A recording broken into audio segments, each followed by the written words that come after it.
Lights are dark and muted, illuminating Judd Fry, 8 years old, is kneeling beside the twisted dead body of a boy who looks a lot like him. Judd is in shock. His brain can't comprehend what he's looking at. The dialogue is recorded with no movement on stage. There they are!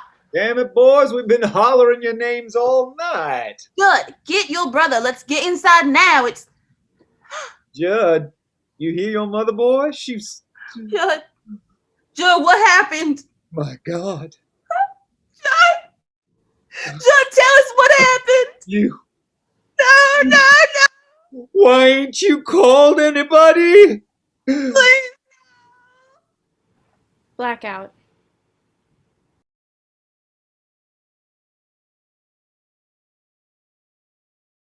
The woods near the Fry home. Mississippi, 1891. Summer. Daytime. Pre-supper. For the purpose of having a realistic, relevant timeline, today is Thursday. We're in the woods where there is enough of a clearing for 2 teenagers to play. Sound of running footsteps and heavy breathing. Not a chance. You ain't fast enough. You gonna eat those words. Lori, 18, African American, runs on first, quickly looking for a hiding spot around her. She finds one. Ha! Sound of footsteps approaching, more heavy breathing. I ain't through yet. I'm winning this. Hell no. Lori grabs a stick. She's hidden as Judd, white, 18, enters finally. He's holding a slingshot. All right, Comstock. This here's the end of the road for you. And the road for me? How you gonna shoot? You can't even see. I got my ways. Rose gonna forget Billy Cody when Comstock comes out on top. Lori leaps up, pointing a stick at Judd. Bam! Miss me. Pow! Missed you? How the hell I missed you? I got you right in the heart. Dodged it like the keen hunter I am. Pow! Pow! 2 more right in your head. Lori doubles over. I said your head, not your gut. Oh. Lori throws her head back. Ah, my eyes! Judd blows smoke off of his slingshot as if it's a hot pistol. I said it before and I'll say it again. Buffalo Bill's the best of men. Oh, get off that high horse. You can barely keep up with me. Shouldn't have hidden then. Green mistake. If we was at my house, you know I would have won. Comstock never wins. Well, sure, maybe if he was in his own backyard. Any way you cut it, Buffalo Bill is Bill Cody, not Bill Comstock. That's how it is. Can't go changing history. Of course you can. Hell, President Lincoln did some 20 years ago. What? Free us colored folks, right up. Ain't no one done that before. Not in America, at least. Of course, my daddy says not much has recharged. Guess you're right there. I know I am. That's why my brother's middle name's Abraham. Reckon no one calls him Abraham, though. My folks do. They say all join Abraham too. When they're mad at him, the join part comes from the Bible, I believe. My name ain't too special that regard. Just plain Lauren Tigley. My daddy's named Judd, so was his daddy for him. That's why I'm Judd. I know, you told me that ages ago. You the eldest too? Youngest. Right. That's why you're such a fighter. I bet you ain't wrong. You think Buffalo Bill ever goes by Buffalo? What are you laughing at? I'm asking. Judd, that may be the right dumbest question I ever asked. Like you knew him. Of course I didn't, but I'm assuming no one shakes a hand and say, howdy, the name's Buffalo. Why you so fixed on that Buffalo Bill anyway? Ain't you? Nah, maybe a bit, but certainly not to your level. Best hunter in all the nation. Couple thousand buffalo in a season's pretty impressive. 4,282. Wow. Everyone must have thought he was something else, like Some kind of god among men. Bet you he could walk right up to anybody. They'd know who he was already. Praising him, telling him he was an inspiration. Bet you're right. That'd be something, wouldn't it? All that love. All that fame. You said it. Betcha he was Zillman alone. Yeah. That too. You trying to get into hunting, Judd? Wouldn't mind it. Good skill to have. Sure would. You'll be good at it. You think so? I know it. The way you focus on things. You're patient too. I could see you stalking deer, buffalo, hell. What about a bear? That's crazy, Laura. Hell no. You think Buffalo Bill would say hell no to a bear? Nah. That's what I thought. I ain't ever even seen a bear. Well, me either. How you know there are any around here to hunt? I guess I don't then. Buffalo it is. Lori starts playing again. Quiet. They will know you're looking. They're just rinsing, looking for something to eat. Been a long day roaming, fighting, hiding from folks with guns and arrows. I ain't even got those. Shh. He will see ya. You're high up branch, stuck between a couple tree branches. When he gets right ya range. You thinking what I'm thinking? We got eat for weeks. And without a bit of jerking, I pull the trigger. Bam! He goes down. Where are you gonna get him? Right in the gut. Oh, don't. What? You're gonna get him in the gut? He's gonna bleed out, suffering until the end. Ain't human at all. Human? That thing was born and raised by something. It's gonna have some idea of family.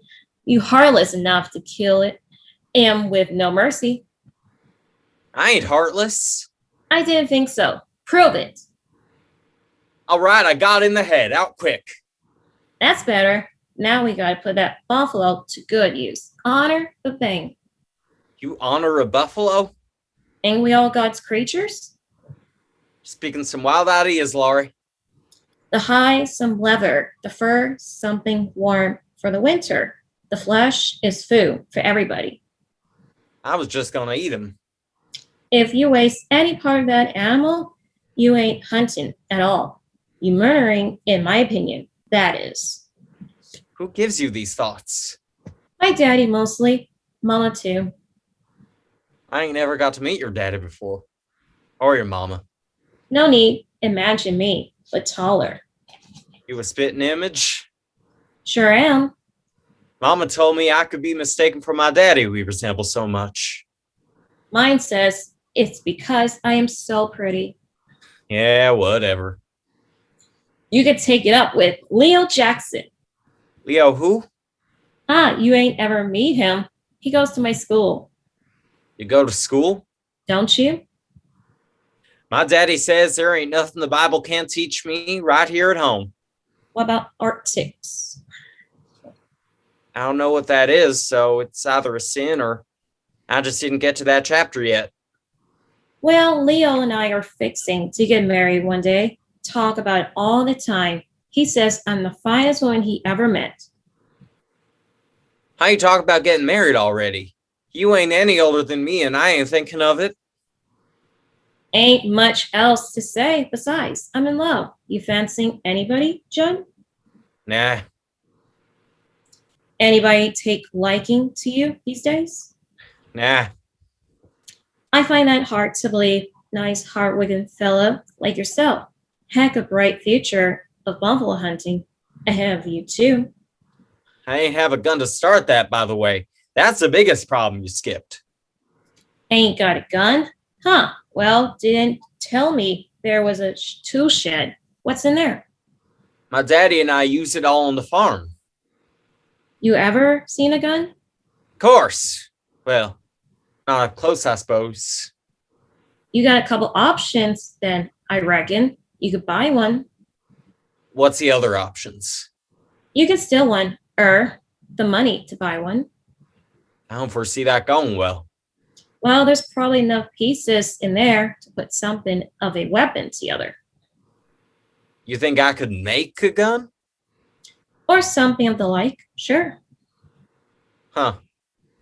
Boy, get on in here now. I'm calling you. That's your dad? Yeah. You better go. He'll be mad as heck if he comes in here and sees you. How come I ain't ever meet your daddy? You don't wanna. He's not too nice. Ain't we friends? Don't make me come out there and find you. You best get out of sight. I'll find you tomorrow. I look forward to it. Me too. Judd and Lori look at each other for an extra second. Hey! They run off in opposite directions. Blackout. Get a move on now, boy. Lights up. Living room of the Frys. Present are Mr. Fry, 40s, and Dr. Jameson, 20s. Judd runs in. You got brown-looking patches on you again. Damn it. You been in the shed messing with my tools, ain't you? How many times I gotta tell you before you stop fooling with my machinery? Howdy, Mr. Fry. Mind if I call you Judd?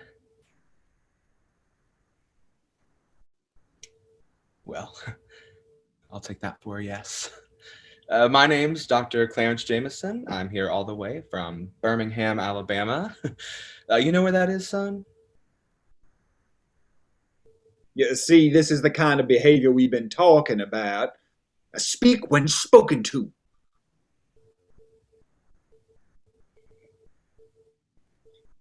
Can't get the boy to say but a couple of words a day, if that. Hey, there, Judd, can you tell me how old you are? He's 17, 18 or so. Is that right, Judd? No.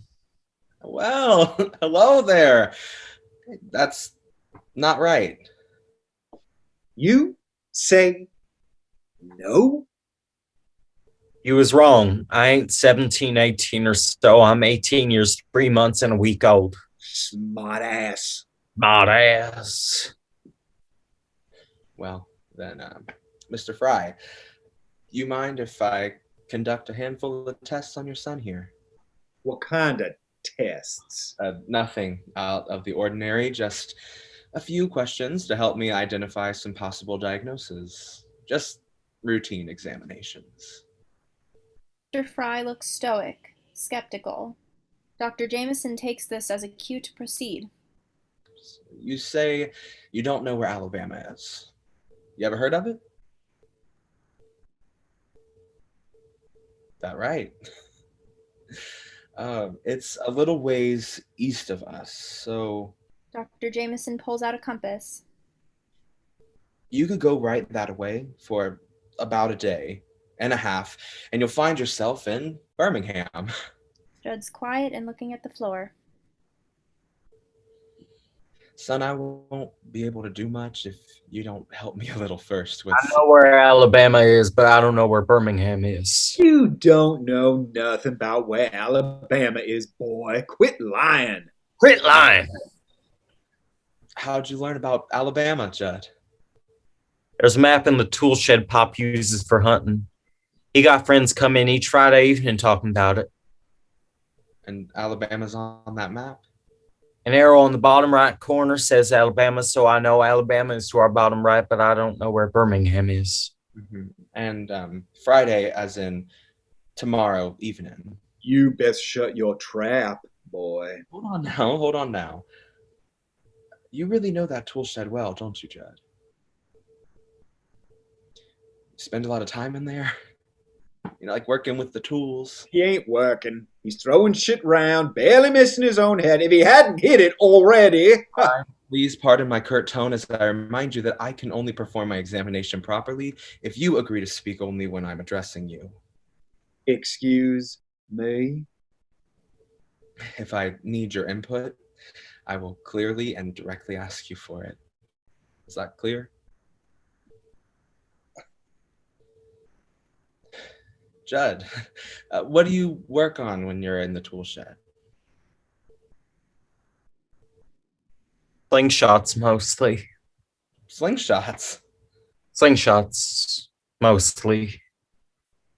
What do you do with those? Shoot things. Ain't that right? Mr. Fry, please. Shoot things. I ain't wrong. Am I? Boy? Go on. Tell him. You shoot things, Judd?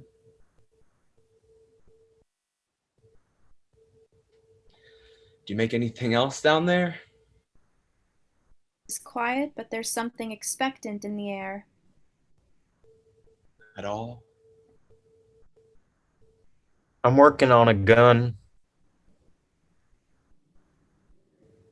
Guns are quite complex machines, son. You say a gun? What would you want to do with a gun, Judd? Shoot things. Sound of footsteps, someone coming in from outside. Ah, shit. Something the matter, Mr. Fry? Go on outside a minute. Getting dark. I said outside. I wasn't finished with my examination, Mr. Fry. Fry enters. The door's jamming again, Judd. Judd starts running past her to exit. Honey, be careful. Where you going? Is there some... Judd! Judd! Let him on, Beth. He's fine. What's going on here? I don't believe we've met. My name is Clarence. I'm a specialist from the Birmingham County Hospital. Alabama. Indeed. Were you not aware of my being called for? Must have gotten past me. Judd, what is the doctor doing here? Oh, why do you think he's here, Beth? How am I supposed to know? We're playing like it ain't obvious, damn it. Mr. and Mrs. Fry, do not wish to be in the center of a quarrel, if you don't mind. Forgive us, Mr. Clarence. It's quite all right. Well, apparently it was not told to you, so allow me to inform. I'm here to evaluate a young boy named Judd. I believe he's your son. Evaluate. Yes, ma'am. It was told to me that some were worried for the boy's future. You called this man without telling me? What the hell else was we gonna do? I have here that he's been very quiet, often solitary, not so good with his words. That's right. He's fine with his words. He's just a little shy. The boy didn't say nothing until he was 4 years old, Beth. That a little shy. He can barely work the fields with me. Do you bring him into the fields with you most days, Mr. Fry? Sure, do.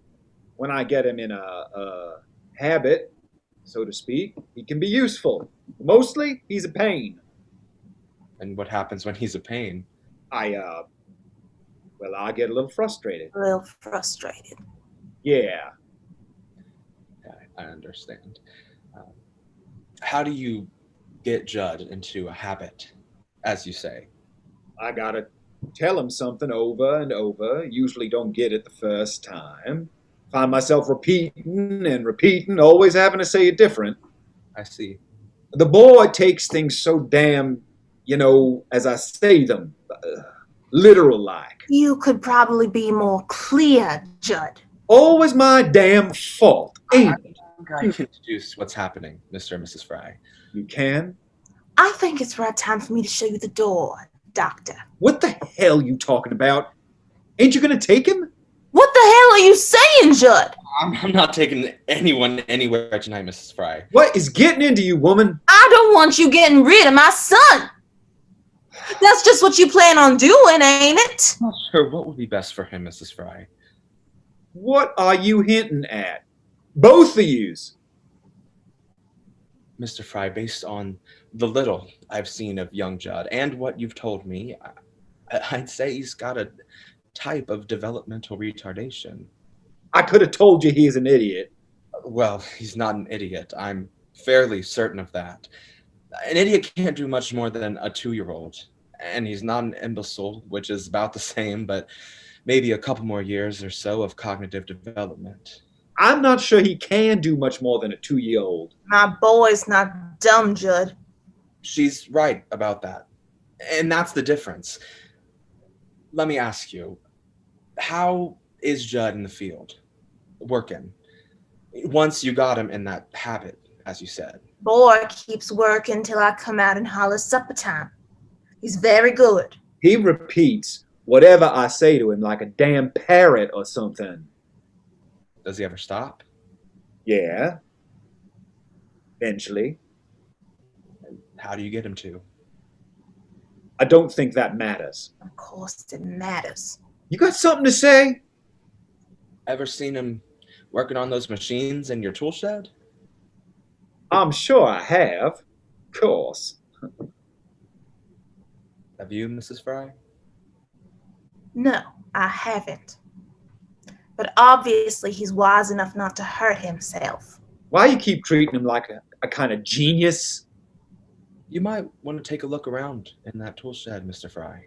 I'm there plenty. He's the one who shouldn't be. The boy's an accident waiting to happen. Quit saying that kind of thing, Judd. Am I wrong? Ain't you got any kind of memory?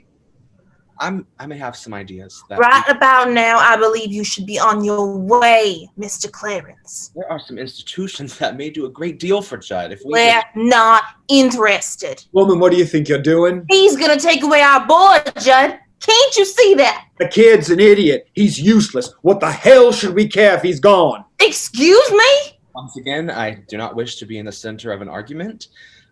If you want my opinion, I'll be glad to return another time. Go. Hey, you know what? Yes. Why don't you come on back tomorrow? I think we have more to discuss ourselves. Dr. Jameson exits. Blackout on stage as a starry night becomes visible. Directly after the last scene, Dr. Jameson is approaching Judd. Judd is sitting on the grass, pulling it up and counting the blades. He keeps that up throughout the scene until otherwise noted. I hope I wasn't too much of a scare, son. I can imagine having a doctor come and ask about yourself is quite a bit to take in. Have you ever been asked about your likes and dislikes? Nothing from Judd. Thought so. What you doing there? Counting grass? Counting grass. I see. How many have you gotten up to? 793. That's a lot. You like to count? Yes. You count much in the tool shed? Sometimes. Can you tell me about the tool shed? What's all in there? Tools. Right. I figured that. Could you be any more specific? 3 rakes, 3 spades, 2 hoes, 2 pitchforks, 2 wheelbarrows, 2 scythes, 1 axe, 1 hatchet, 1 plow, and 1 sickle. Well, that is more specific. And you said your dad's got a map in there that you know well, too. Is that the case? Yes. For hunting, you said? For hunting. Well, what's the hunt? Deer, cattle, coyotes. I imagine there's excellent game around here, so... People.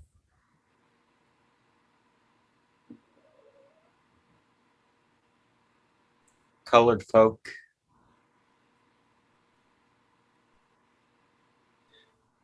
Colored folk.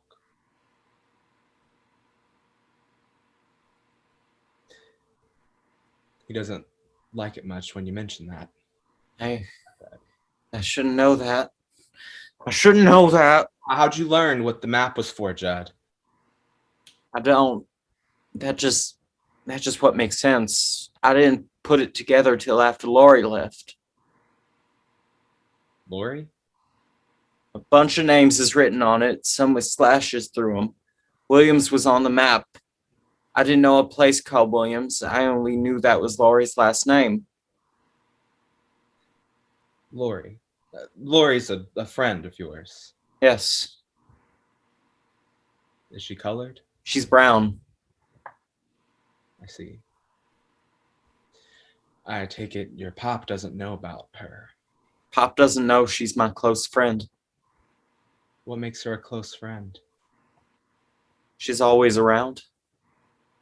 Oh, close. What about how you talk to each other? Is she nice? Yes, she's real nice to me.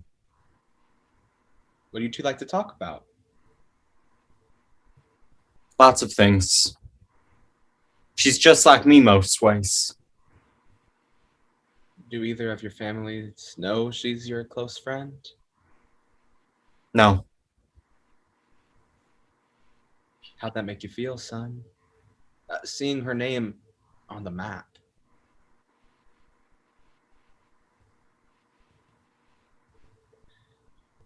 And you've seen men come over here every Friday, you said, and talk about those names on the map?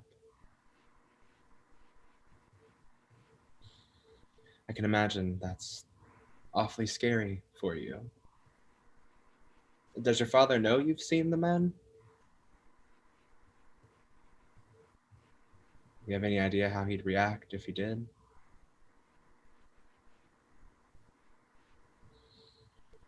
Judd, now that we're alone, I need to ask you again. What would you want to do with a gun? shoot things. Right. What things? Buffalo.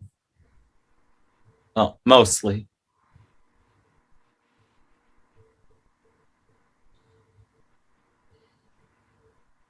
Matt also. What? I was thinking about you asking how it made me feel to see Laurie's name on the map.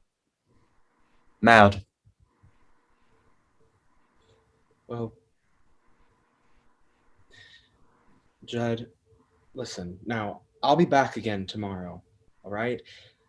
Can you promise me no guns until at least then? Now, you know my face? You know, I mean, no. Dr. Jameson puts a hand on Judd's shoulder. Judd, what's the matter, son? No! No! No! Judd, No! Judd curls up, no longer counting grass, panting. Mr. Fry's voice is heard. You wait and be quiet. I ain't through talking to you yet. Mr. Fry enters. The hell's going on out here? I thought I told you to get off my property. Leaving now, Mr. Fry. Good. Get inside, up to your room. Judd is still curled up, seemingly inconsolable. Hey, you hear me, boy? Mr. Fry approaches Judd, grabbing at his collar. I said inside! Mr. Fry looks up at Dr. Jameson. What are you looking at? Blackout. After a moment, Laurie's voice begins. He say anything else to you? Who? What do you mean, who? The doctor, silly. I done told you what happened, Laurie. Daddy came outside and sent him on his way. Wasn't much to say after that. Why ain't your daddy take to Dr. Jameson? Not sure he minds Dr. Jameson. I think he was just mad at Mama. See what I mean? Lights up and we're in the woods. I guess so. Pa does that a lot. He gets real angry and shouts and hollers. I'm glad I ain't have to see that. Me too. He's bad to your mama. He says everything he does to Mama, he does 'cause he loves her. Not sure that's love, Judd. Leo ain't to touch me for me to know he loves me. Here you go on about that Leo again. I don't talk about him that much, or do I? All the time. Well, he's special to me. What can I say? Boys is on my mind a lot. Same way, I reckon, you're on your mama's mind. And your daddy, too, probably. My daddy doesn't give 1 ounce of thought to me. My mama maybe, but daddy don't care. You don't think so? Not for his son? I'm nothing to him except a farmhand, and not even a good one at that. If he didn't care, why would he have a doctor named come try to help you out? He wanted the doctor to take me away. Take you away? One of them places for idiots. Whoa. Being here, I'm wasting space, Lori. That's what he thinks. Your mama too? Probably. Can't be, Judd. It just can't be. She's gonna love you. You're her own. And you ain't got any brothers or sisters? Judd pauses for a moment, then gets back tinkering with a stick or rock. What was that? I didn't do nothing. Yes, you did. I saw you. You held still for a second, like you had a thought, and then put it away. That is what I did. Well, ain't it safer place than right here, trees and all. What's in your mind, Judd? Forget it, Lori. Don't pay it no mind. Is any way to treat your best friend, leaving her hanging on a cliff? Am I your best friend? Who else would be? Leo? Well, no. He's like you're my best friend. Huh. Well, you too. Well, what are you gonna say? Well, see, my mama had 2 babies when I was born. There was me and I had a brother, Ellis. You ain't never talk about Ellis. I ain't supposed to. You don't gotta? Should. What happened to him?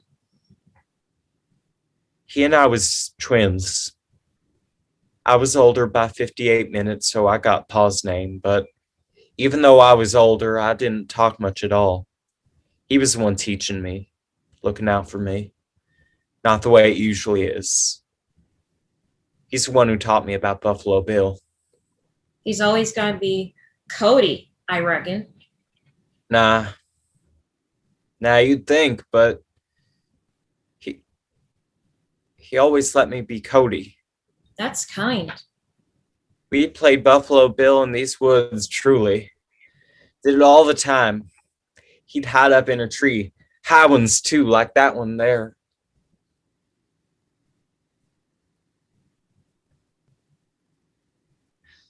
Being Bill Comstock, he'd be saying, "You're going down, Bill Cody. You ain't got a chance."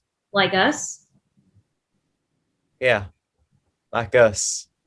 He liked to throw rocks, and I like slingshots, because my daddy showed us how to make them, and I did it really good. They was the weapons. He always got me on account of I was never looking in the right spot, and he'd surprise me, get me tripping on a rock, and he'd say it was a trap he set. Or he'd dig little holes, and I'd fall in them, and I'd have to go, "All right, Comstock, you win this time." But Comstock never wins. I wish he did more. Why? This one day, he was up in a tree like normal, but I saw him early. I walked real slow and careful to stay quiet and avoid his traps. I thought I was so clever. I snuck up real quiet and shot a little rock up at him with my slingshot. Perfect aim. I couldn't believe I was really about to get him. Finally, I was going to win. But the pebble got him right near the edge of his eye. He couldn't see nothing for a second and started flailing up on the branch. I didn't realize anything was going wrong.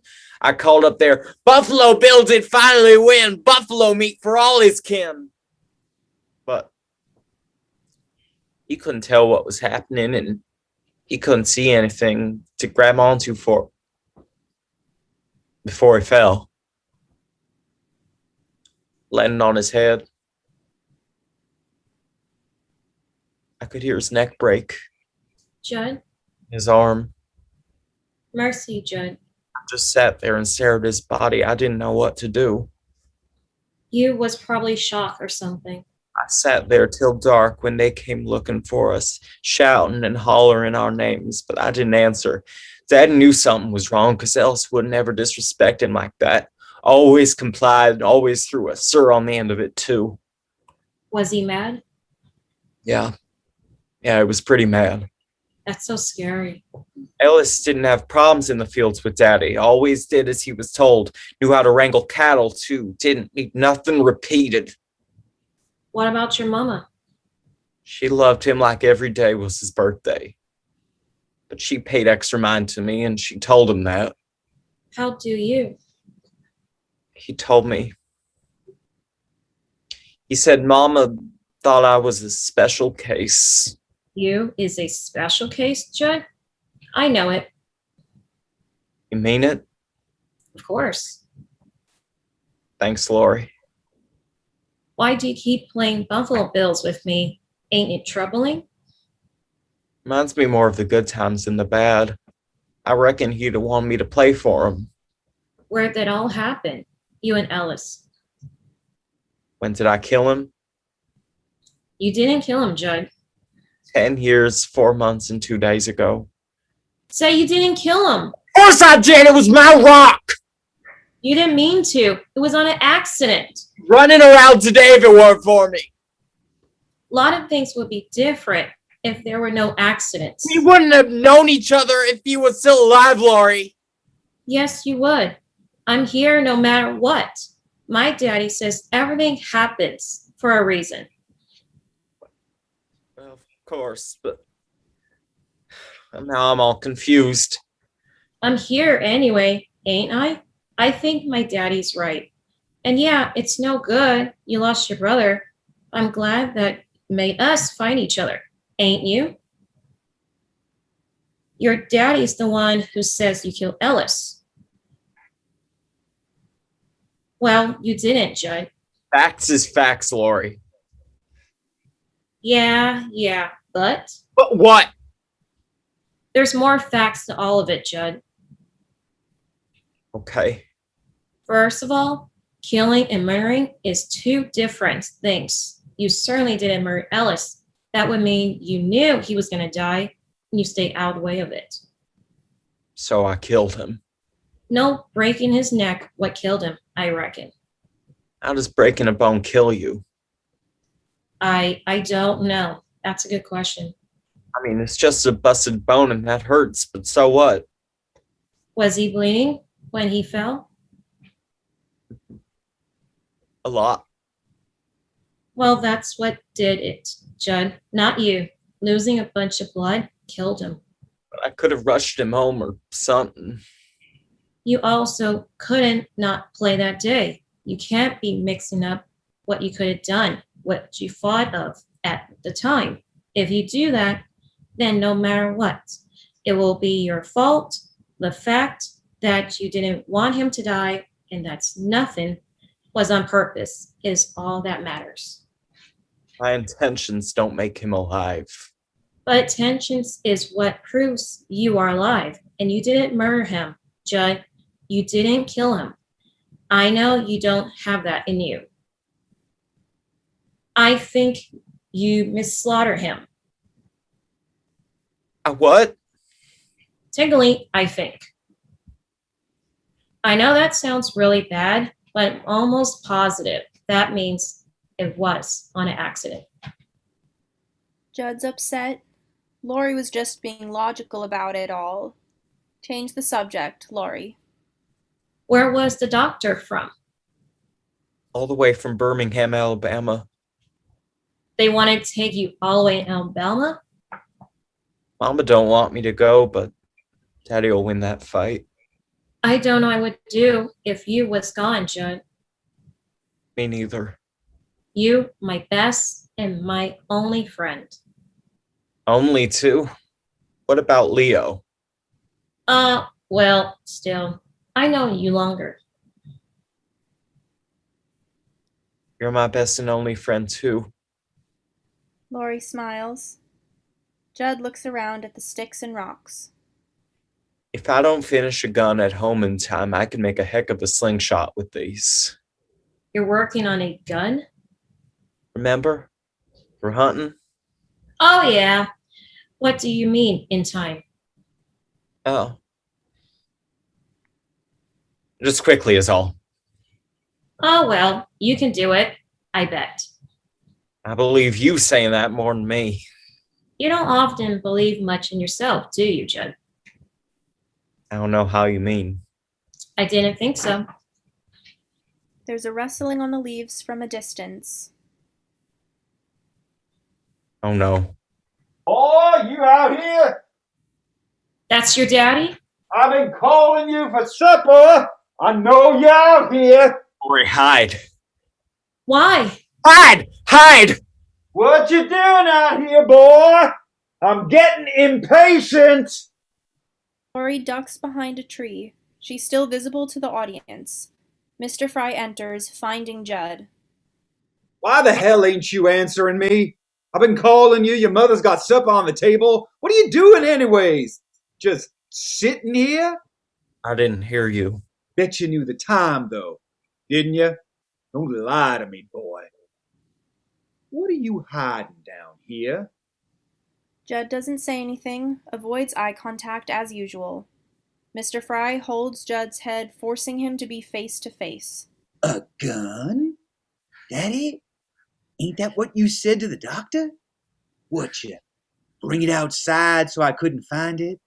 Look at me. Hey! Believe me, I know what guns look like.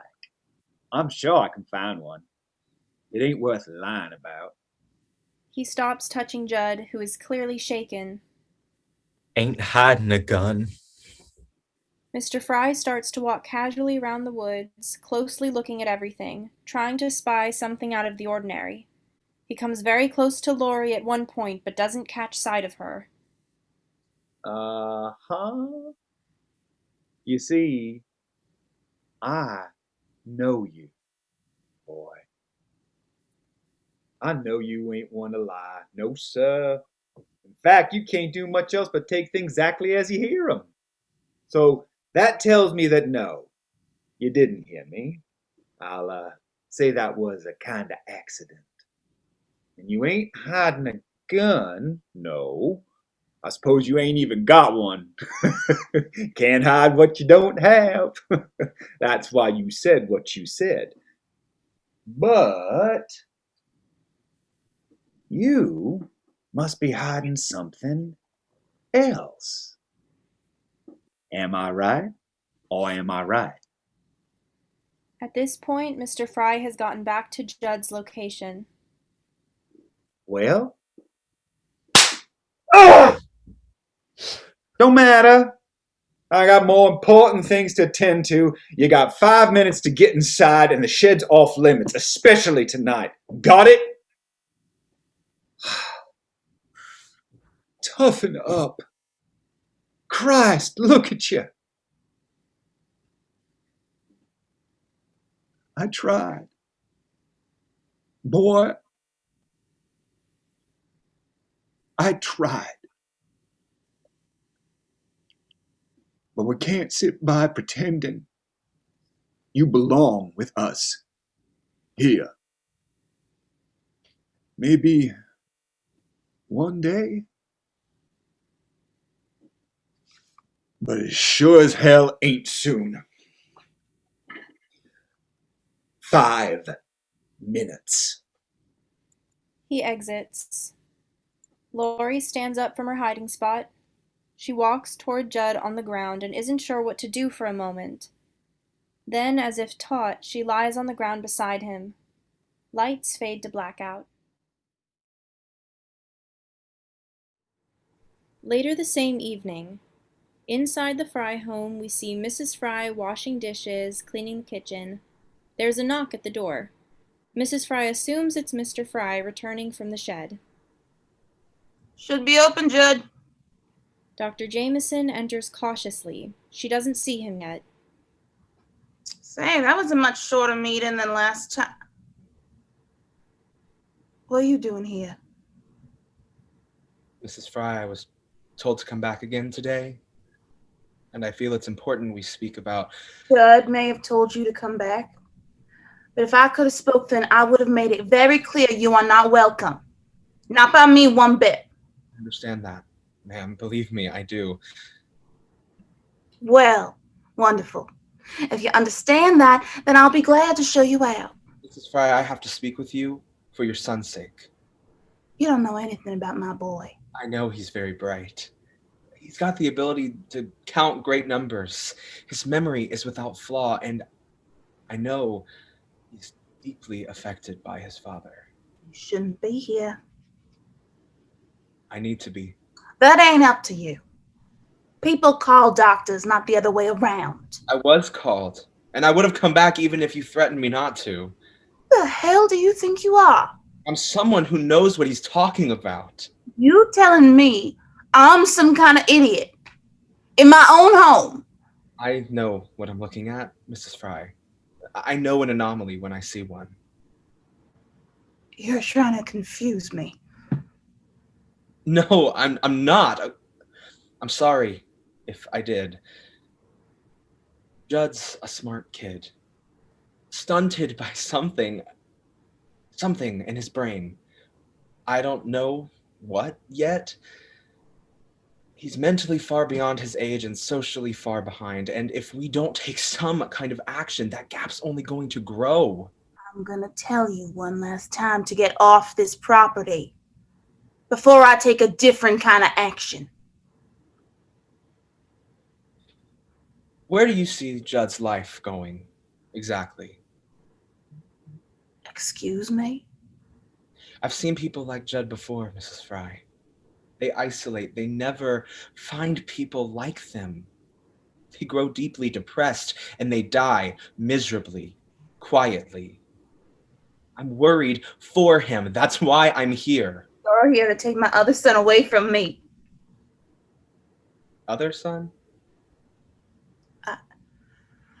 I misspoke. I meant to say only.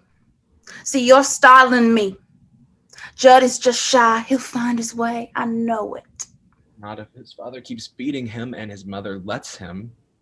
Dr. Jameson can't believe he just said that. How dare you? Sorry, I will raise my son the best way I know how. And no, of course, I don't want Judd getting beaten left and right. But you know who has to take it when he don't? No. I'll bet you never thought of that. I don't like repeating myself, Mr. Clarence. Leave my house. Your Judd is trying to build a gun, Mrs. Fry. You don't know how. We'll figure it out. He's memorized the materials in the tool shed. He told me so. What?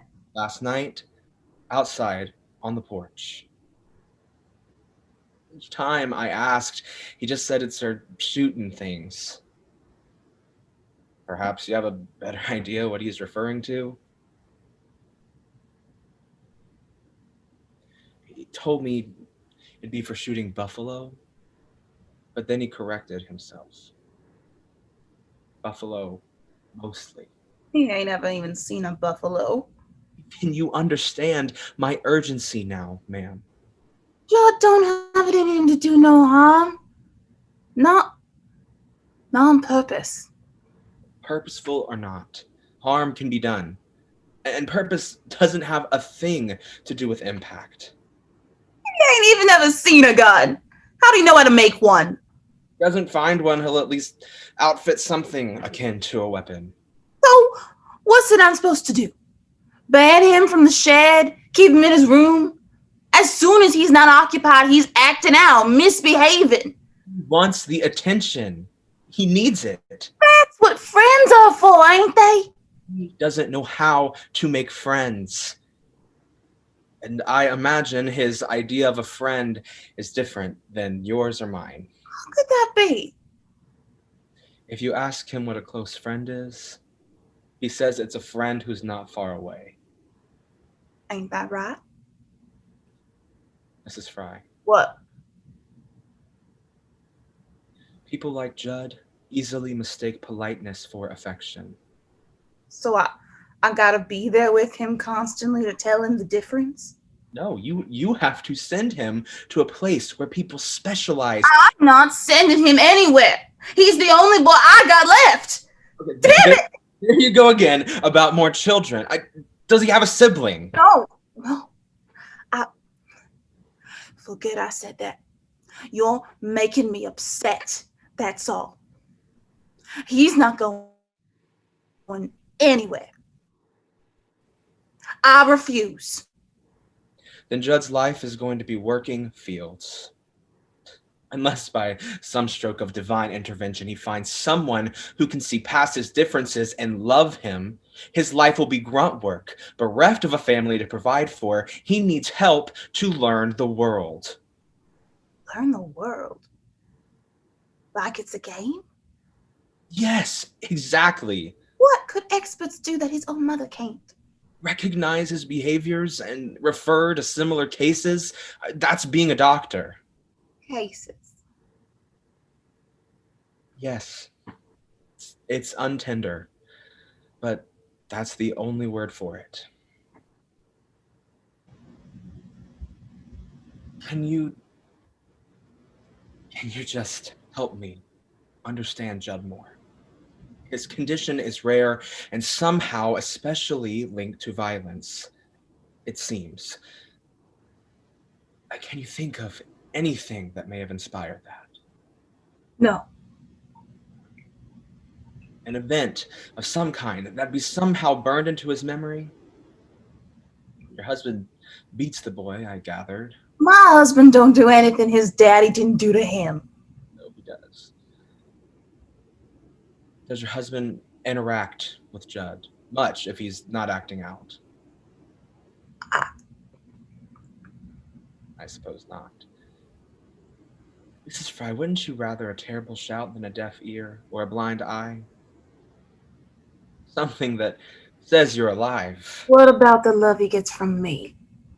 Children can't grow up leaning on a single parent. He don't lean much on anyone. It is not uncommon that someone like Judd would be prone to being solitary. But he seems to be reacting to a harsh association of sorts. Physical contact reminds him of something else.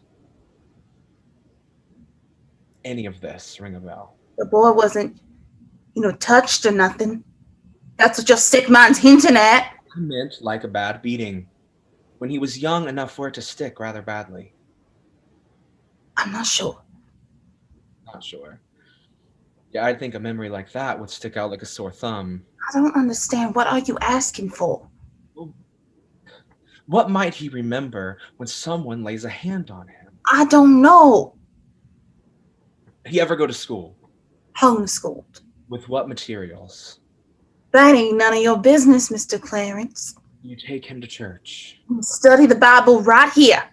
So when was he supposed to learn what being around other people was like? Excuse me? When was he going? Are you implying about how I chose to raise my son? There are schools where I'm from that are specially designed to help students like Judd. How many times do I have to tell you? Fry, why does it not appeal to you to send him where his talents could be honed? You ain't got any kids of your own, do you? No, ma'am. Well, that's mighty clear. My son's no idiot, and he's not going nowhere. Don't you see how wholeheartedly I agree? Mrs. Fry is nervous. She doesn't know how to respond. Where are Judd and Mr. Fry now? He's having one of his meetings out in the tool shed. And if he ain't out there now, he went with the man who came. Of course, the clouds look gray. I'm surprised it ain't raining yet. They may postpone whatever it is they were up to. Mrs. Fry, I also do feel obligated to tell you that being affiliated with the Ku Klux Klan has been deemed unconstitutional for nearly 10 years now. Who said anything about the Ku Klux Klan? Does your husband know that Judd's friend is Lori Williams? Judd don't have any friends. And he certainly ain't friends the Williams. I must have misheard. Listen, Mr. Clarence.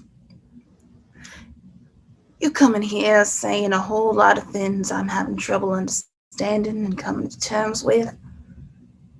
If you'd like to come back another time to discuss my son, I invite you to send a letter ahead of time. I can't handle all this at once. I will. Believe me when I tell you, Mrs. Fry, I have every intention of coming back. Dr. Jameson pauses on his way out. Judd does not have to be punished the same way Adam was. And if I may borrow a sentiment from the same piece, you are your son's keeper. He exits. Blackout. Sound of heavy rain begins. Judd's bedroom. Heavy rain sounds continue. Judd is alone in his bedroom working with pieces of tools he's taken from the shed. He's got something of a slingshot device prototype he's inspecting. He's fixated on it. Beginning to stand, he carefully practices loading it, miming. Then finding an appropriate position to shoot from. Then aiming it, he then practices pulling it back. Just as he's about to practice firing it, there's a large thunderclap. This sends Judd into a type of panic attack. He writhes on the floor, covering his ears, breathing heavily and shortly, making a repetitive, unintelligible sound. He's trying to relieve a large sensory-induced level of stress by stimming. Laurie appears on the opposite side of the stage. Hey, it's just thunder, Judd. The clouds is just shaking hands. They're making friends, like you and me. I know it's struggling. I know it's mighty loud. I know it's a sound that you like. Probably sounds a lot like shouting, doesn't it? Or being hit reminds me an awful a lot of that sound myself.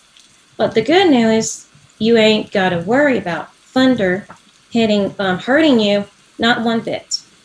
Best part is the rain that falls afterwards. That everyone's favorite part. Crops gets their water, trees too. Flowers grow so pretty. I don't know if you ever noticed, Judd, but things get quieter right after it rains too. The leaves and the sticks that you crunch on get wet, and suddenly a walk doesn't make a sound. Instead, all you can hear is the life around you going on about its own business. We ain't, but rarely ever get to join them. I think my favorite part is how the rain feels when it falls on me, though. Don't you think so too? The water makes a little splash when it lands on my forehead, and suddenly I can feel it run down my face. In heavy rain like this, I get to feel it a million more times in a row.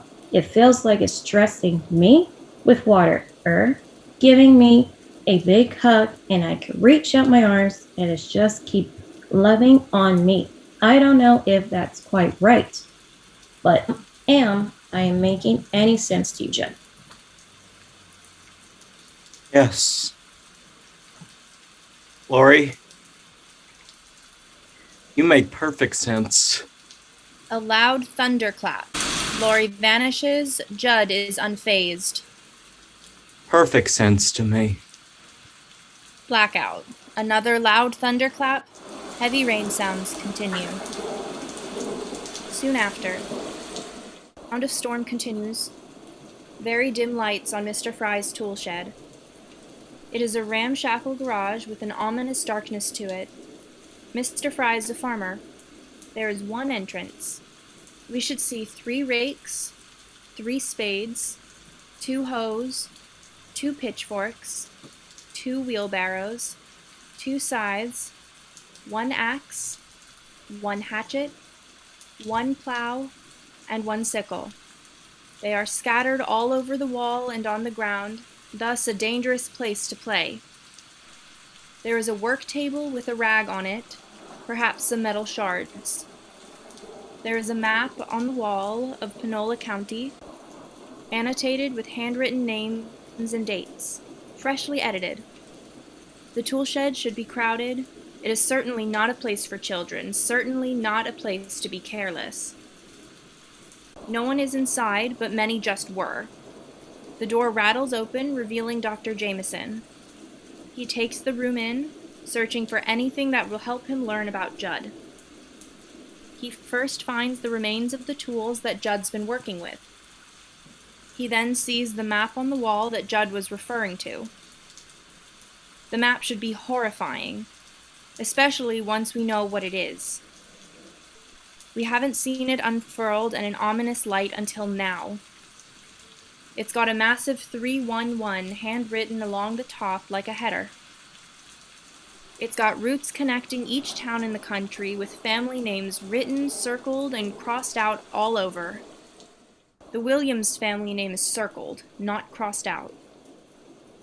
There is also a handwritten tally on the map indicating 12. The items the tally is counting are not listed, but we can guess. As Dr. Jameson is taking it all in, the door squeaks and slowly swings open, revealing Mr. Fry in the doorway, carrying a pouch. Good to be under a roof in all this rain, ain't it, Doctor? Dr. Jameson freezes, then slowly turns to face Mr. Fry. Well, isn't it? Yes.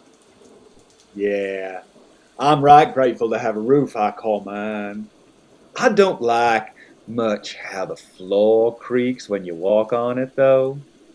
Door's a squeaker, too. But I'm accommodating to folks who don't seem to have their own. It's kind of you. It's a shame when heavy rain puts a damper on evening plans, don't you think?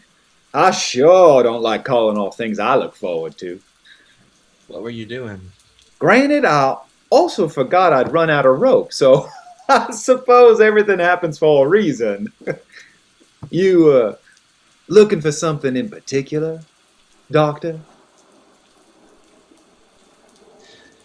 I know what the number on the map means. I know what it stands for. The 311 or the scoreboard? What? Why don't you go ahead and tell me what you think 311 means? What's the scoreboard mean? Why don't you go ahead and tell me what you think 311 means? It's not Doctor. 311. It's 311. The 11th letter of the alphabet is K, and 3 times the 11th letter is K, K. K, K, K. Very good. You're a Klansman. I'm the foremost Klansman of this here county. Yes, sir. Mr. Fry, working with the Ku Klux Klan is a crime. You're breaking the federal law of the land. I am. Yes, you could be imprisoned. You ain't gonna tell, are you? Well, I should report you. To Sheriff Cunningham? To him or Deputy Clark, I reckon so. Oh, hell, gosh darn it. They can't have gotten too far by now. They only just left with the rest. If you run, you can probably still catch them. There. Indeed. But if it's against the law... Now, wait a second. Ain't murder against the law, too? Of course. Killing a man, that's against the law?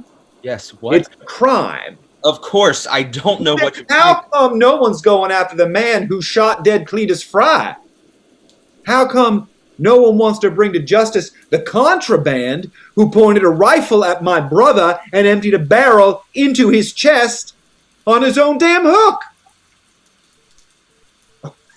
I bet you don't know what that means, do you? You know what on his own hook means? No. Means you do something without having orders to do it. You ever fought in battle? No, but I... Can't say I'm shocked. I bet you ain't never even raised a dirty hand. I was 15 when I held my first rifle. 15. In combat. Could hardly hold it straight. Barely remembered how to reload the thing. Nervous as hell. The only thing that kept me on the ground was my brother. Cletus was 2 years older than me, and he knew it all. Fearless soldier, like he'd been warring for years already. I remember asking him, "What does Confederate mean, Cletus?" And he said, "It means we fight for what we believe in. We fight for keeping things the way they should be." I'll tell you the truth, Doc. I ain't ever come to learn what started all that hellfire, but I ain't have to.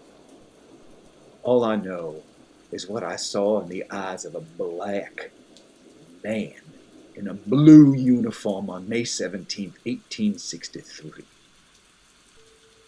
Pleasure. Pleasure.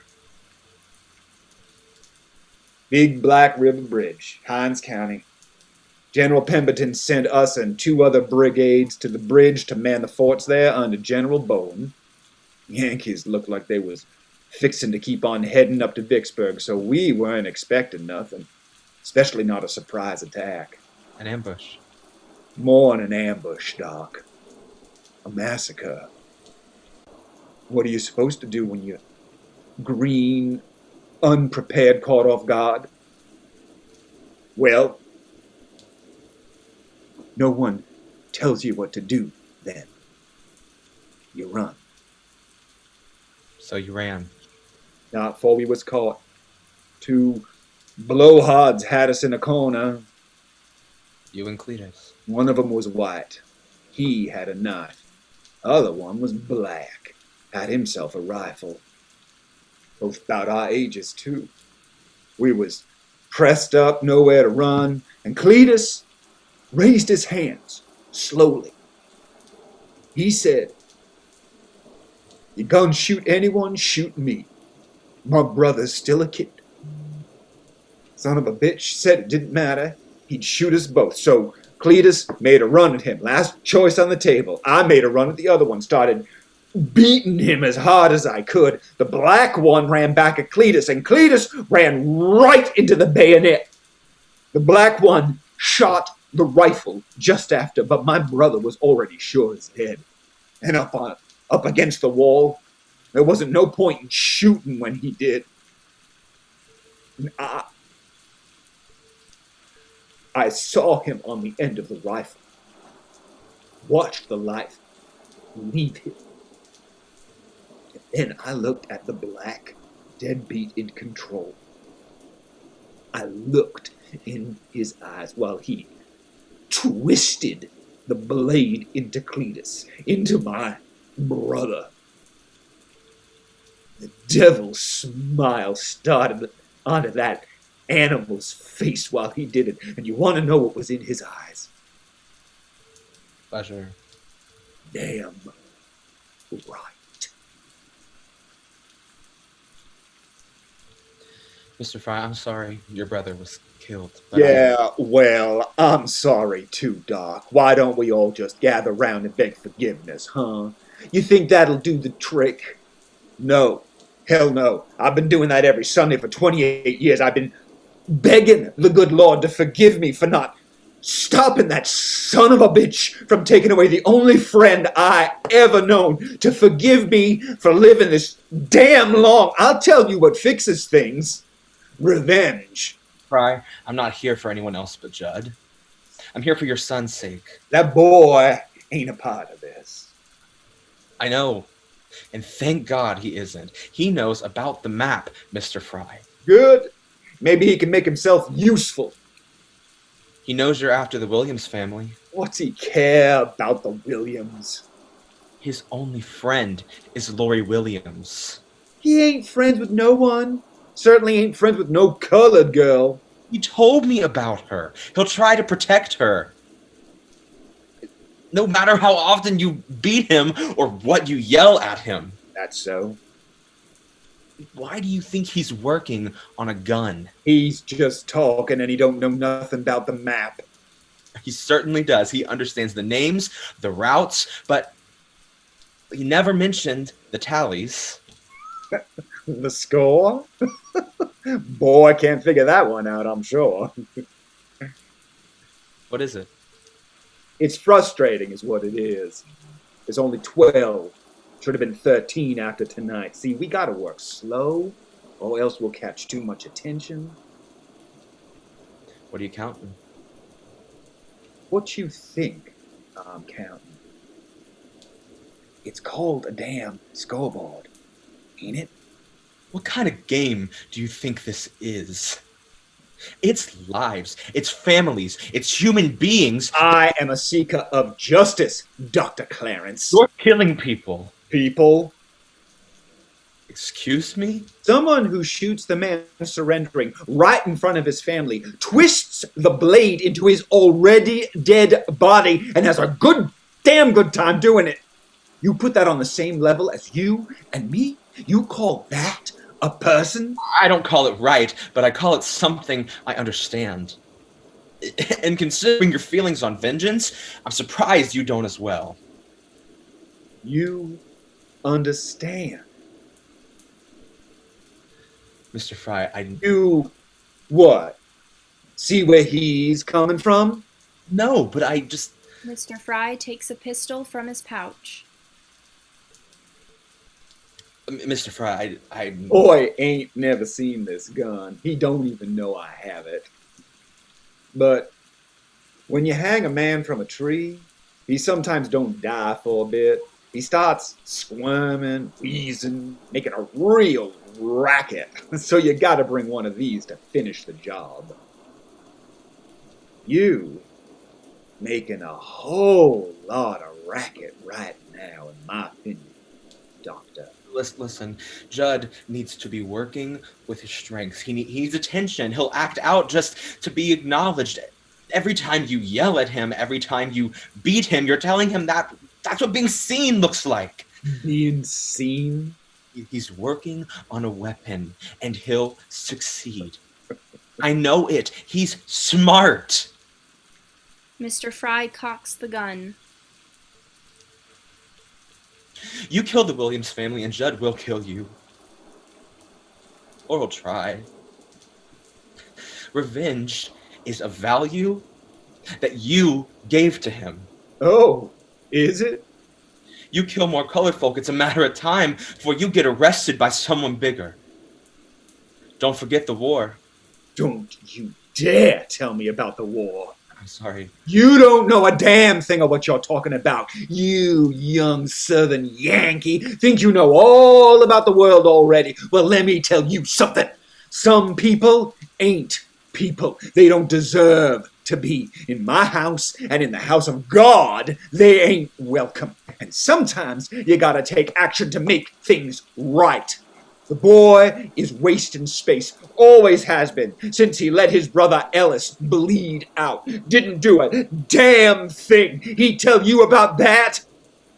Left him there to die? It ain't surprising me. Come to think of it, if he made friends with some colored girl, both of them ain't worth nothing.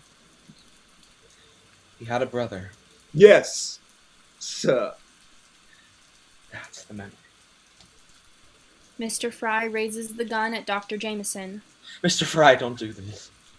And have you putting thoughts into his head, going back to Alabama, knowing about the Klan here?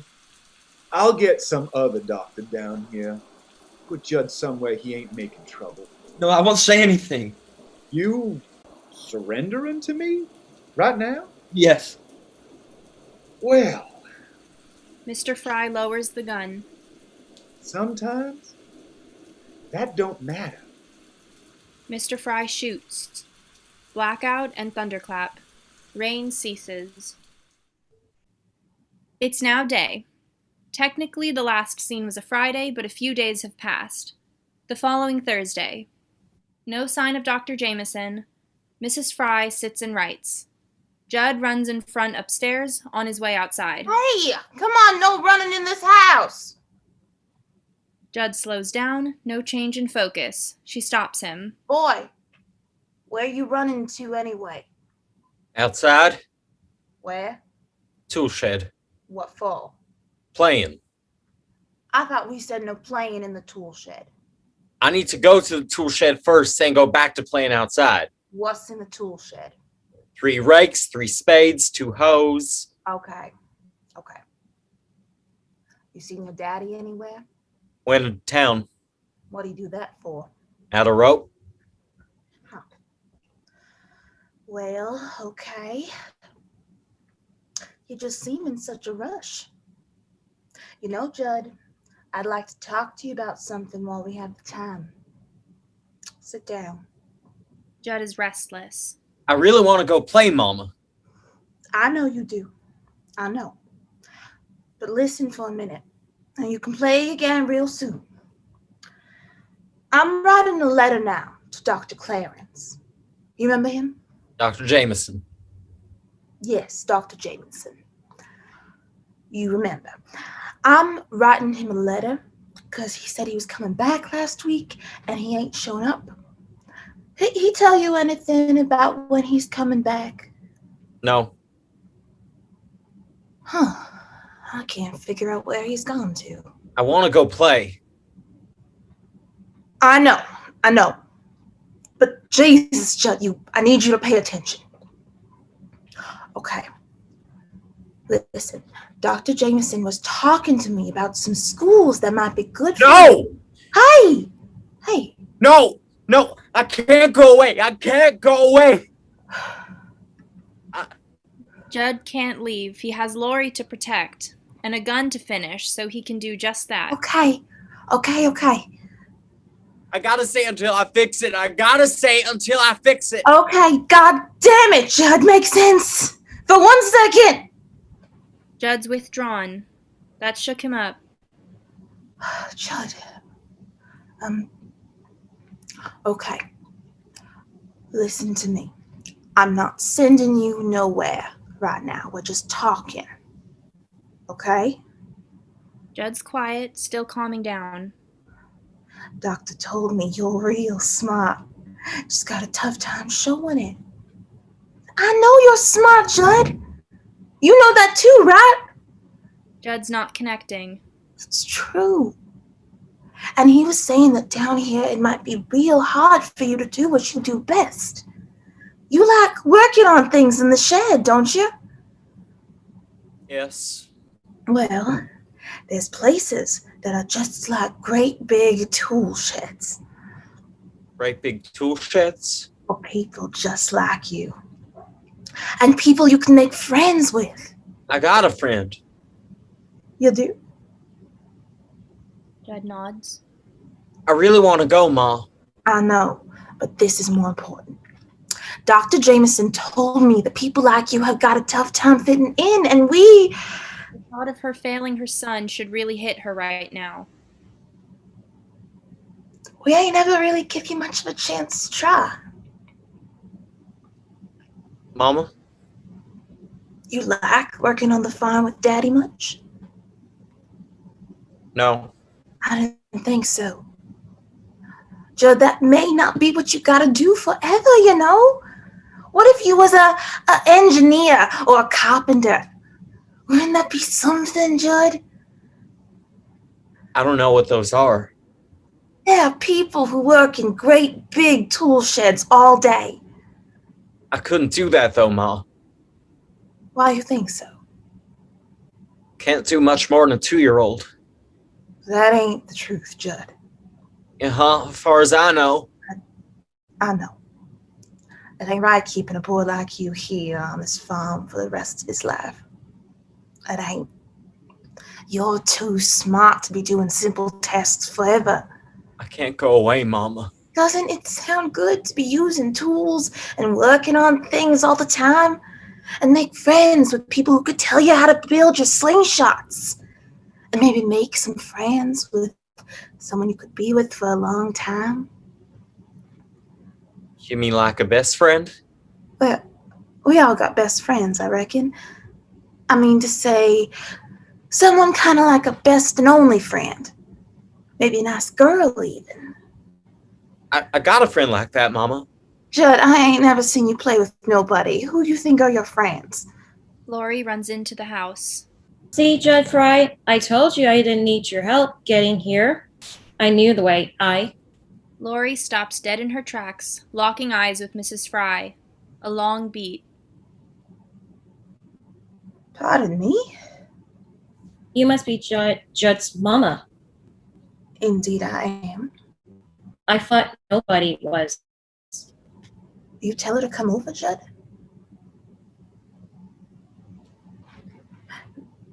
Judd Miss silent. Williams, listen to me closely. I want you to get out of sight of this property. You understand? It is in your best interest not to be seen here. Whenever you can come back, Judd will come and get you. You understand that, Lori? Lori is quiet, terrified. It's Lori, ain't it? Lori nods quickly. Well, if you heard me, then get a move on. Lori runs off. How'd you know her name? Doctor told me you two was friends. I didn't believe him. She's your best and only friend, you think, Judd? Yes. How'd you meet her? Daddy said a colored family moved in too close, and one night I ran around looking. I didn't know what color he meant. You didn't know what color he meant? He just said colored. He didn't say what color. Jesus, Judd. And when I asked, he slapped me for talking back. Then what? Lights begin to dim as Judd details how he and Lori met. On another area of the stage, 2 children appear, representing Judd and Lori, both about age 9. Lori lays on a rock, say, looking up at the sky, mumbling to herself. Judd approaches slowly. I ran around after you and Daddy was asleep, looking for a family I didn't recognize. Then I heard this girl outside looking up at the stars.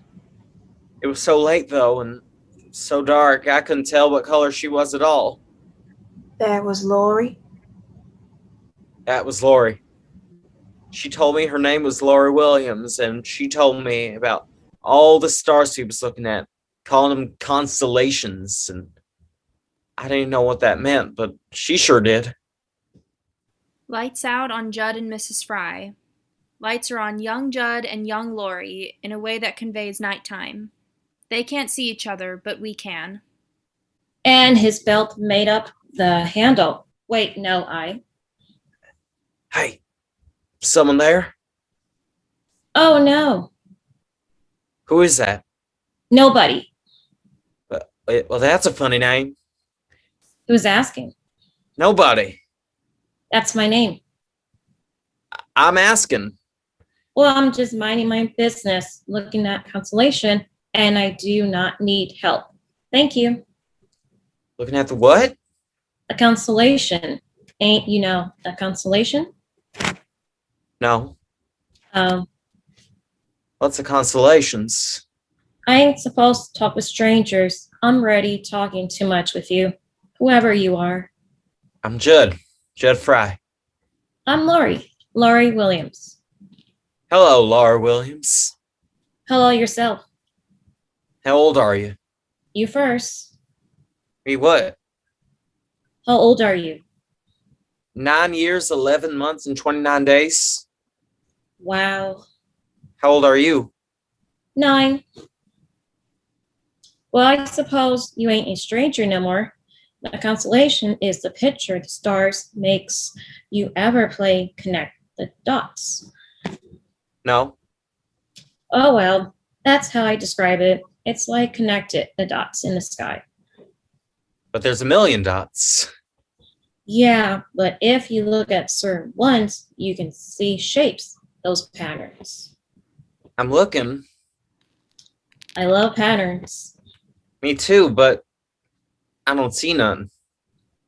Well, you ain't gonna see them right away. I can't, though. Pam? Yes, sir. Look straight up over us. My mama told me that's Aquarius. Aquarius? I saw that one first. That's why it's my favorite. What's Aquarius? A constellation. I still don't see it. You don't even know what to look for, but I can help. I didn't know how to explain it for a while. Thank you. For what? I didn't do nothing. Never mind. Young Judd lays down near young Lori, awkwardly because he still can't see her. Lights fade to a sunrise on young Judd and young Lori as she continues. I reckon I forgot to say it. It's called Aquarius because Aquarius means water carrier. So the stars made up a picture of a person carrying water. No light on Judd and Mrs. Fry. We kept talking until the sun started to come back up. That's when I saw she was brown. That was the color. Gee, sun's already up. I have to go. My daddy's gonna be all kinds of mad. Okay, we should play together again. I'd like to. Young Judd starts to leave. You said 9 years, 11 months, and 29 days, right? Yes. Well, happy birthday then today, Judd Fry. Happy birthday, Judd Fry. What? You just talk funny. Oh, Ain't bad and nothing. Ain't wrong. Just funny. I'll see you later, Lori Williams. Young Judd runs off as lights come back up on Judd and Mrs. Fry. Lights down on young Judd and young Lori setting. Would you run straight to the fields? Tell your daddy you just got up a little earlier? Yes, that is what I did. Anybody wish you a happy birthday after that? Judd shakes his head no. That's gotta break Mrs. Fry's heart. She know about your daddy? No, What do you think would happen, Judd? I'll protect Lori. Your daddy and all those men. Yes, How are you planning on doing that? I'm working on a gun. My God, Judd. You ain't mad At you? at me? I'm mad at me, damn it. Mama, don't cry. Was right. My God, that doctor was all kinds of right. How come you sent Lori away? You know what your daddy would do if he saw that girl on our property? In the house? No, You don't get it, Judd. And it's my fault you don't. You can't be friends with that Lori no more. It's too dangerous. Daddy can't beat me much more than he already does. Too dangerous for her, Judd. Oh, And for you, for that matter. I can't believe I waited so long to get you out of here. I'm not going nowhere, Mama. I don't want to. You have to. No! Judd, you don't understand. The rest of your life is over if we don't get you somewhere out of harm's way and into good hands. I can't leave here! I can't leave here! You want to die here, alone. I ain't alone. I got Lori! That won't last, Judd. I'm sorry, sweetheart. I know you can't see it. But your daddy's stronger than you in this. No, he ain't. Yes, he is. I ain't got no one else but Lori, Mama. Nobody's stopping me from having her. He shouted. You really think that, don't you?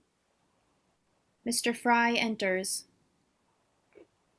What the hell's with all the noise? I can hear y'all yelling halfway up the road. Fight or flight, Judd. Pick flight. Judd exits. Mrs. Fry stands if she wasn't already. You went into town? Yeah, had to pick up some old rope. For what? What do you mean, for what? Judd, I think you ought to stop with all that. Excuse me? Never mind. No. I want to hear what you have to say. What should I stop with? I don't want to talk about it right now. I changed my mind. What'd you change your mind about, Beth? He slowly approaches her. See, now, something tells me you ain't being fully honest at the moment. Something moved you to speak today, and keep on now. I think you ought to stop meeting up with those men. Harming people. That's so. Yes, Who gave you this idea? it's against the law, Judd. It was that doctor, wasn't it? He didn't say a word to me. Bullshit! He does something like throw the rope on the ground or slam his hands on the table, something loud and territorial. I'm sorry. I reckon you're lying through your teeth on account of he told me the same damn thing the other day. You spoke to him? Briefly. He mentioned when he was coming back? What do you care? I'm asking. He ain't never coming back, Beth. And he sure as hell didn't convince me to stop nothing before he left. She's facing him. Ain't justice, Judd. It's murder.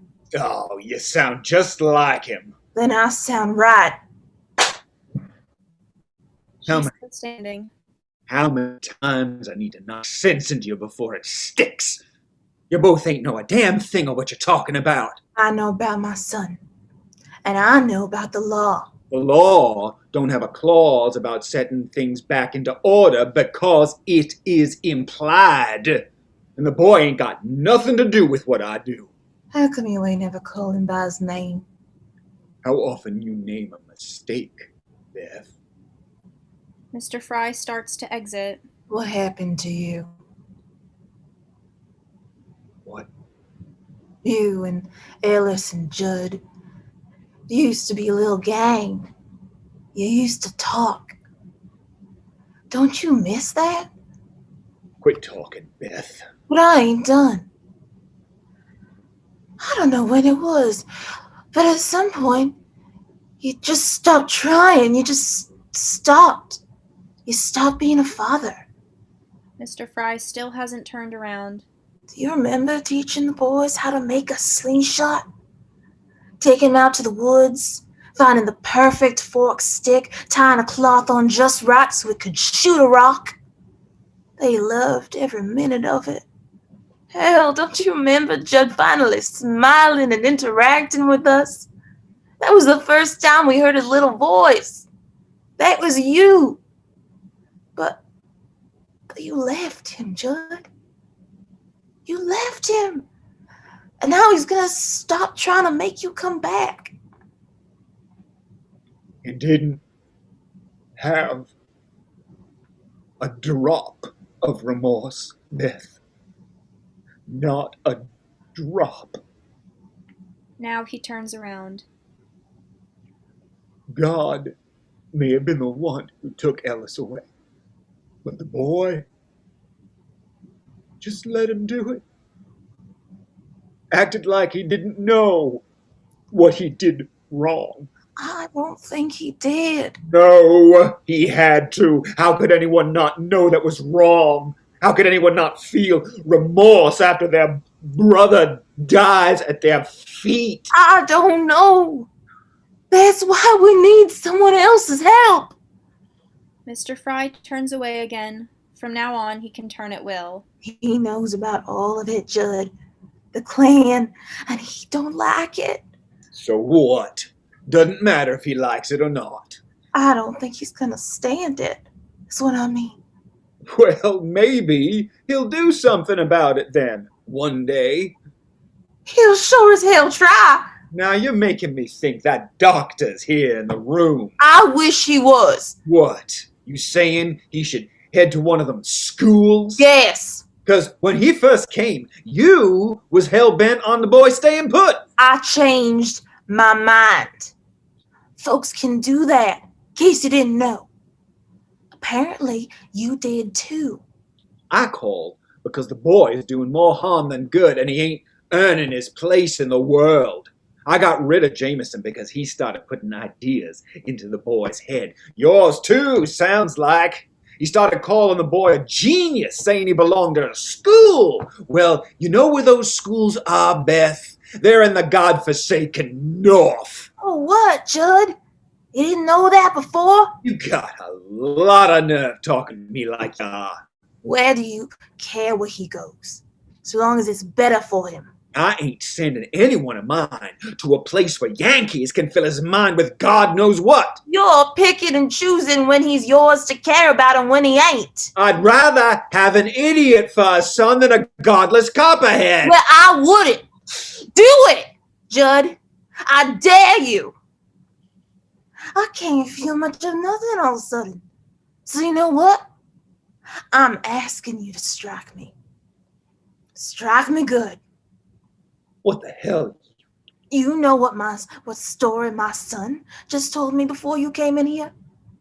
He told me when he was a boy, and you said a colored family moved in too close to us, and you smacked him for asking questions.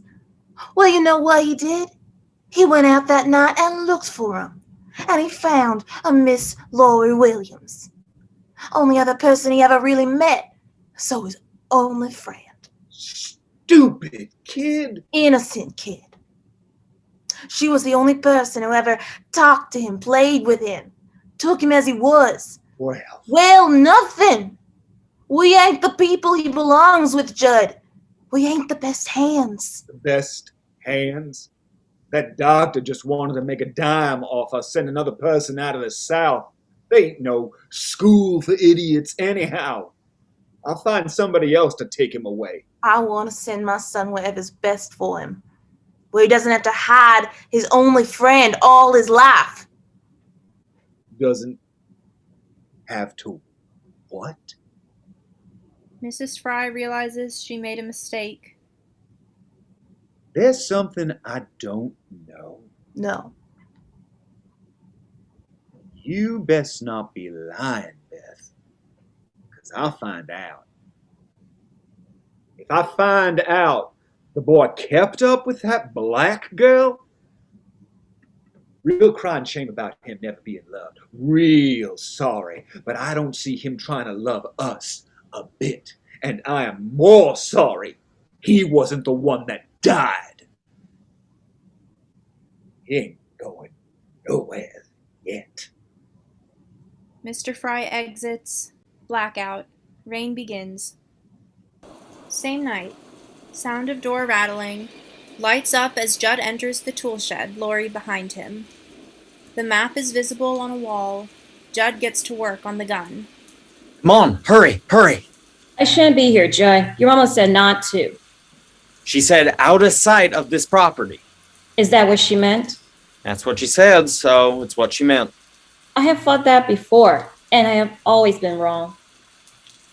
You sure we're safe here? Yes. What is this place, Judd? Can you look around for something that could be a trigger piece? Okay, there's a lot of sharp stuff here. Daddy says it's the most dangerous place to be, especially when you don't know how nothing works. Lucky you do. I do, Laurie.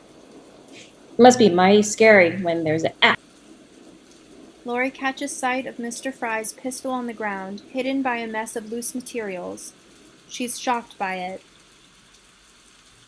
It must be mighty scary when there's a... What? Judd? What? Judd, look at this. I can't. I'm working. What is it? Stop then. Judd stops.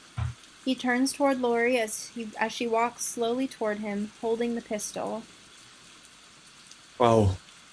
Judd, this is a real gun. Real gun. I ain't never seen one before. Never touched one either. Yeah, Suppose I don't gotta make one no more. suppose not. Laurie's been holding the pistol, and she still is when the door rattles. Mr. Fry enters, holding his rope.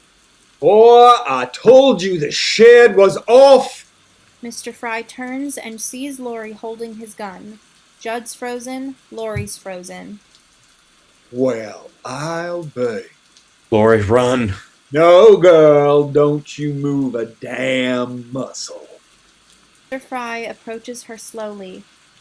You think you can come on over here and take what ain't belong to you? Don't you? No, sir. No, sir, my ass. Get your black hands off my gun! Mr. Fry grabs at Laurie's wrist forcefully. It hurts.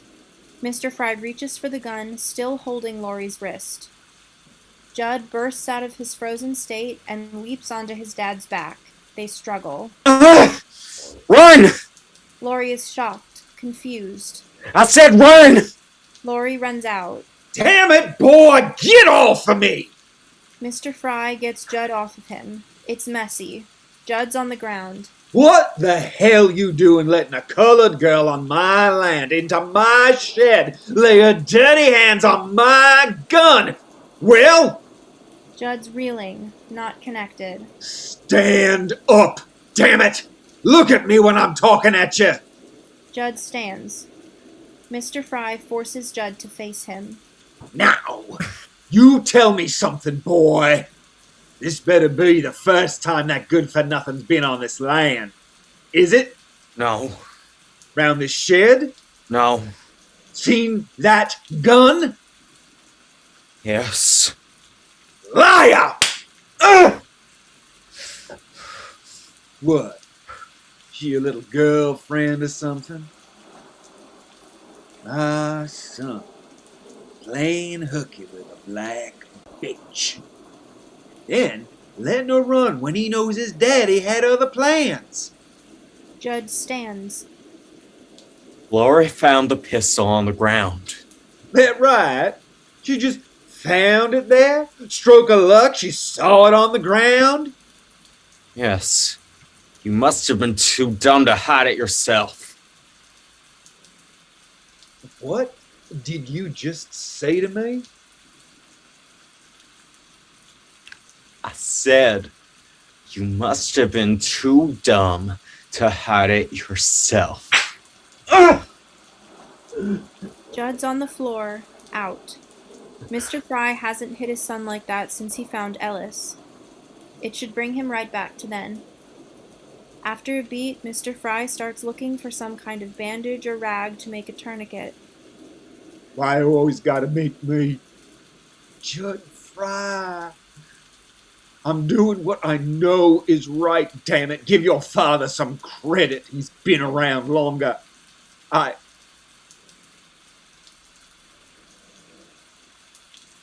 sure as hell hope you can hear me now, if you couldn't before. You just made a big mistake. Judd's still out. Mr. Fry makes his way over to the map and finds a writing utensil. He checks the ammunition left in the gun, grabs more, then crosses out Williams. Mr. Fry exits. Thunderclap as the lights go nearly fully out. Sound of the rain intensifies. Judd stirs back to consciousness. He looks around to collect himself. He stands, approaches the map. Seeing the name crossed out, Judd immediately runs out of the shed. Full blackout. The lights come up slightly, revealing the tool shed in a muted darkness. The storm sound lightens enough for other actions to take focus. Dr. Jameson appears somewhere on stage, I imagine above the action, reading aloud a letter. There is a brighter light on him. Meanwhile, Judd re-enters the shed and sits by the work table in front of all the random pieces and tools. Judd works silently and quickly.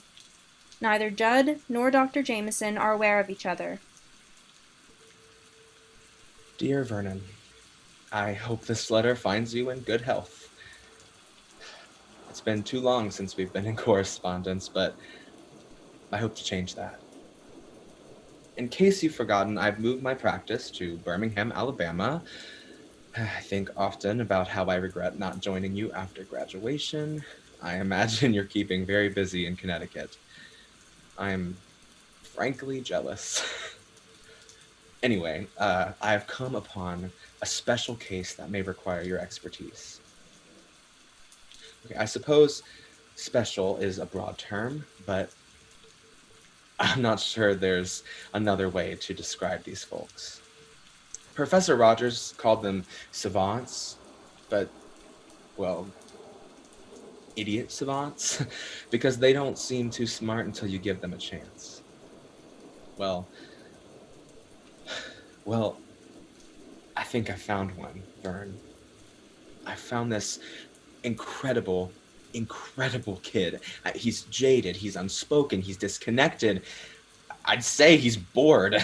His father wanted me to evaluate him for feeble-mindedness and take him to some institution straight away, but just before I left their home, I found him counting blades of grass.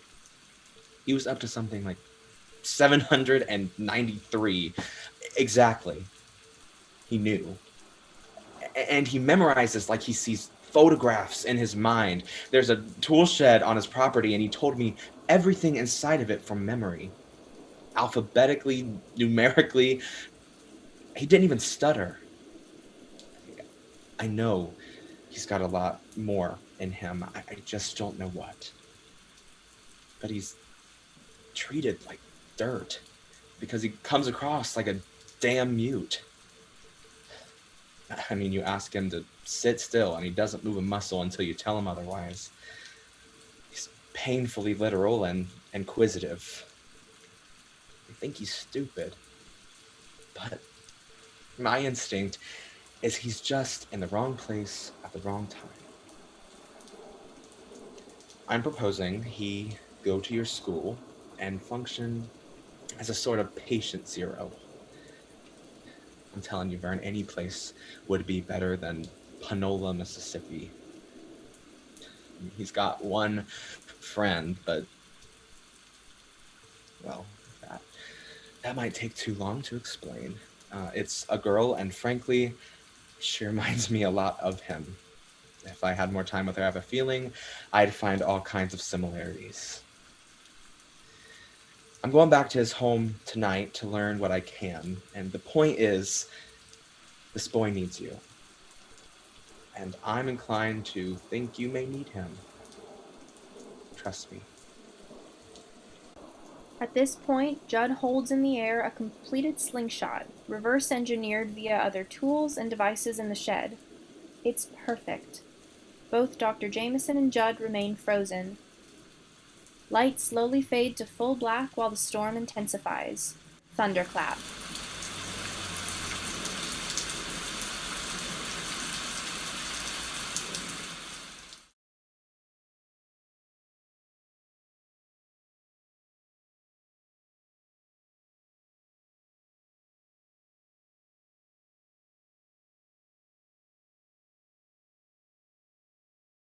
The Williams home is set up exactly like the Fry's in that there are 2 levels.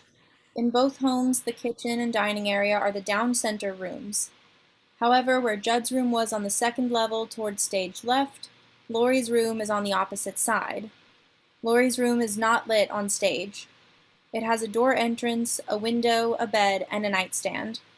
It should look pretty similar to Judd's. The window is closed.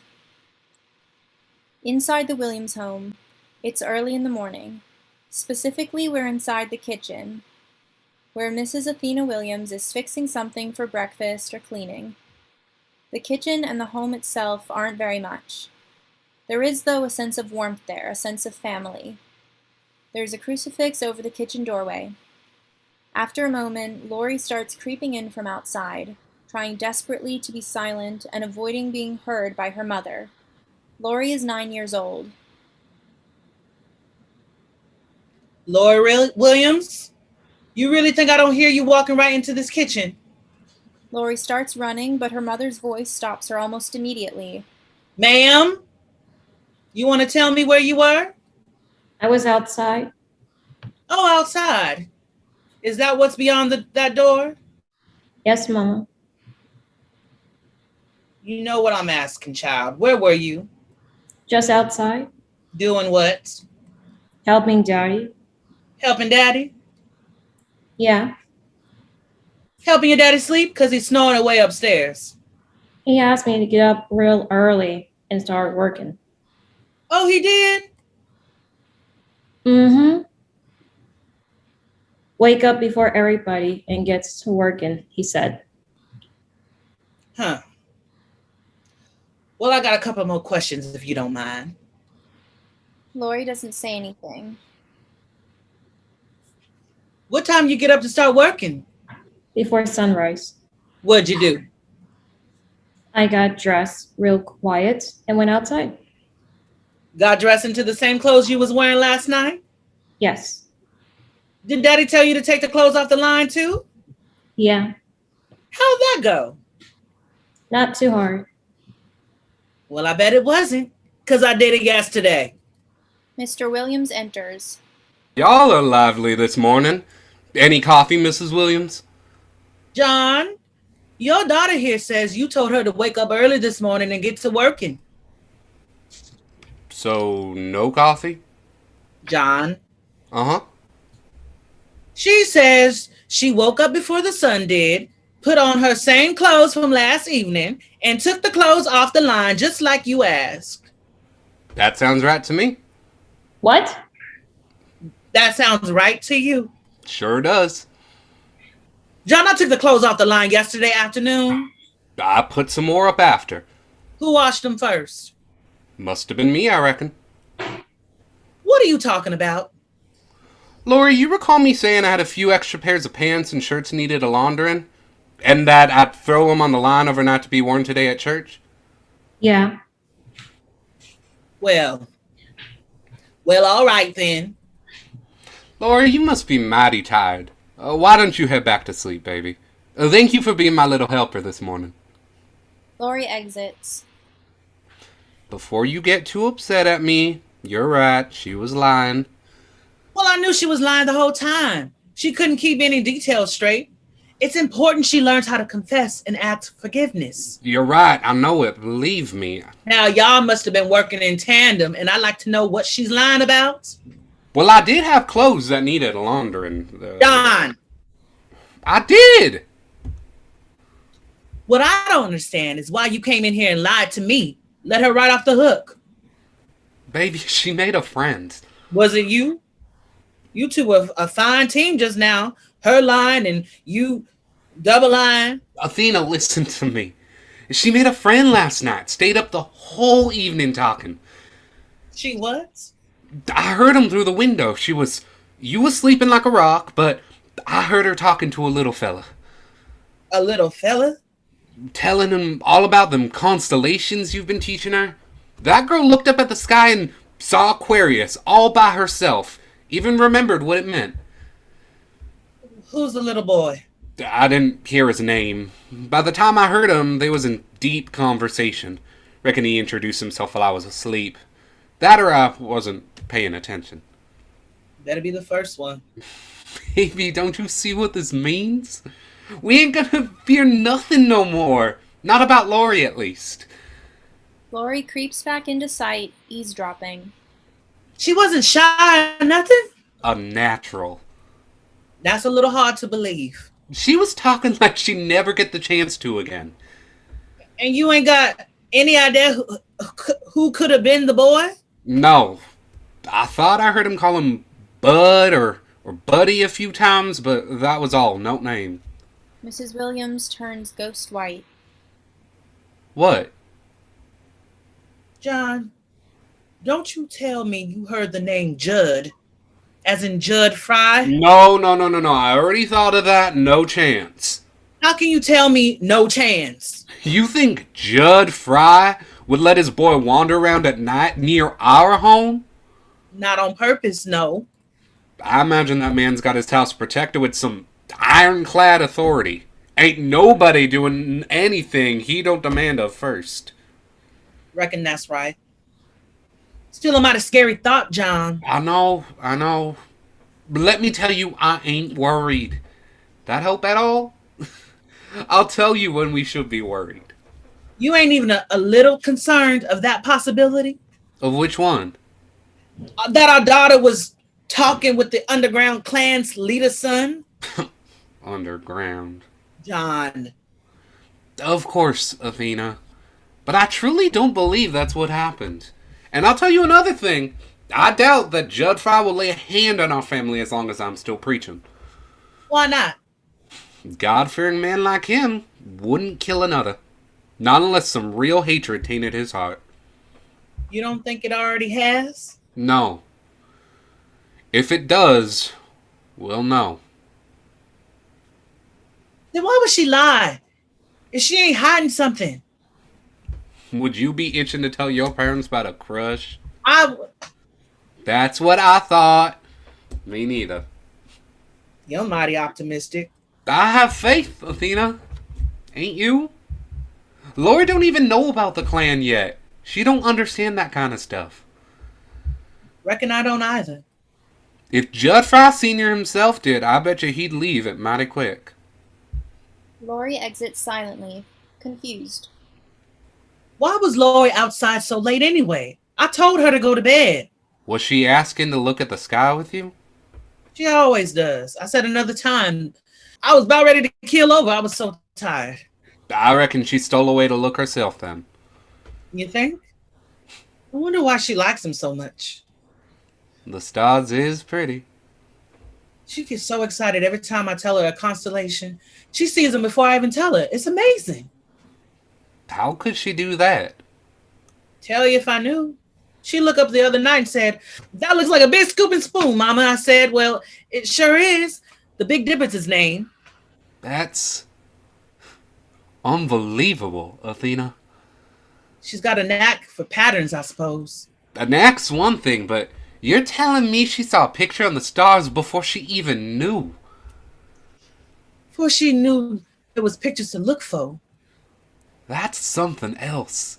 She wasn't seeing the same pictures always, but saw some of her own real quick. Still. You telling me?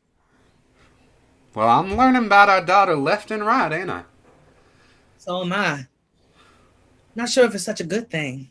It's gotta be. Little Lori might be capable of a whole lot more than we thought, right? Right. Right. Now, Mrs. Williams, we got a service awfully soon. I gotta get dressed mighty quick. Jordan awake yet? Better be. I ain't got time to wait for him. Jordan, you better be dressed for church or just about. You ain't gotta call and wake Lori. That girl just made her first best friend. She ain't asleep. She heard me. He starts to exit, but stops. You ain't getting dressed too? Yes, I'm right behind you. I was hoping I could get something prepared so we can eat right after church, but y'all got me behind with your lying. I hate to say it. I ain't too sorry. Mrs. Williams exits upstairs as Jordan and Lori come down. Jordan, wait outside. Lori, hang back a minute now. Jordan exits. Quite a fast one we pulled on your mama, wouldn't it? Now listen, Lori. I know you might be a bit embarrassed to talk about little fellas, but you gotta know you can trust your mama and me. We love you. I heard you last night talking outside. I know there was a boy with you. It's okay, I promise. The boy was Judd Fry, and you was right. I don't know what the clan is. What is it? Blackout.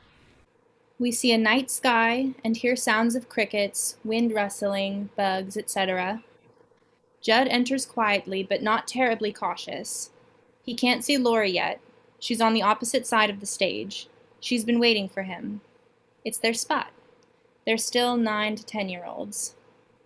Lori? Shh. What? Be quiet. Why? We got it, and I said so. Where are you? Over here. I don't know what over here is. It's not there. It ain't where you just was. That helps. Follow my voice. Judd inches his way closer to where Lori is. He gets really close. You ain't saying anything. You're close. Ah! Shh. Sorry, you scared me. Sorry. Why we gotta whisper? My daddy heard us talking last night, and he said we probably shouldn't talk no more. What's the clan? What? Shh. Why aren't we allowed to talk no more? He said it's dangerous, and that's all I need to know. I'm dangerous? I guess so. But I didn't know I was dangerous. You ain't to me, but my daddy knows more than I do. What's the clan? I don't know. Me either. Do you have a brother named Judd Fry too? No. But my daddy's name is Judd Fry.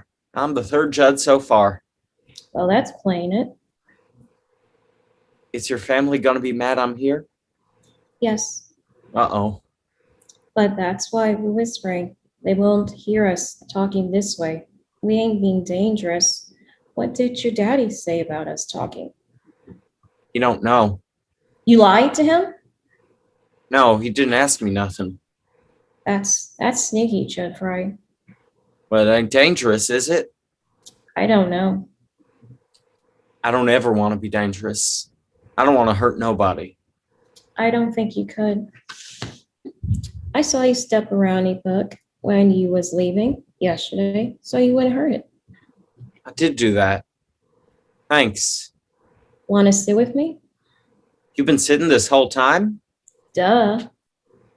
Judd feels around the rock or the ground, wherever the area is that Laurie's occupying. He sits. You still there?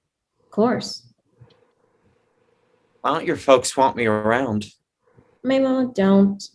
My daddy don't either, but he said he won't tell her. They're afraid of something's called the Klan, but I don't know what that means. I asked, and they didn't tell me. It sounds real bad, though. Nothing scares my daddy or my mama, and they both seem mighty scared at the idea of it. I don't know what it is either. I hope I don't see one.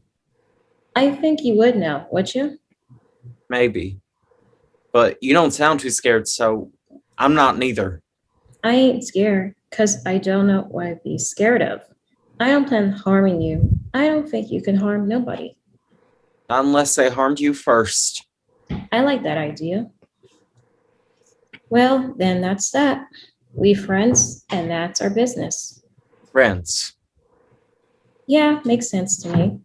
Makes sense to me. You want to learn constellation? Judd? Oh, sorry. I nodded. Yes. Young Laurie trails off seamlessly into Laurie at the age of the top of the play.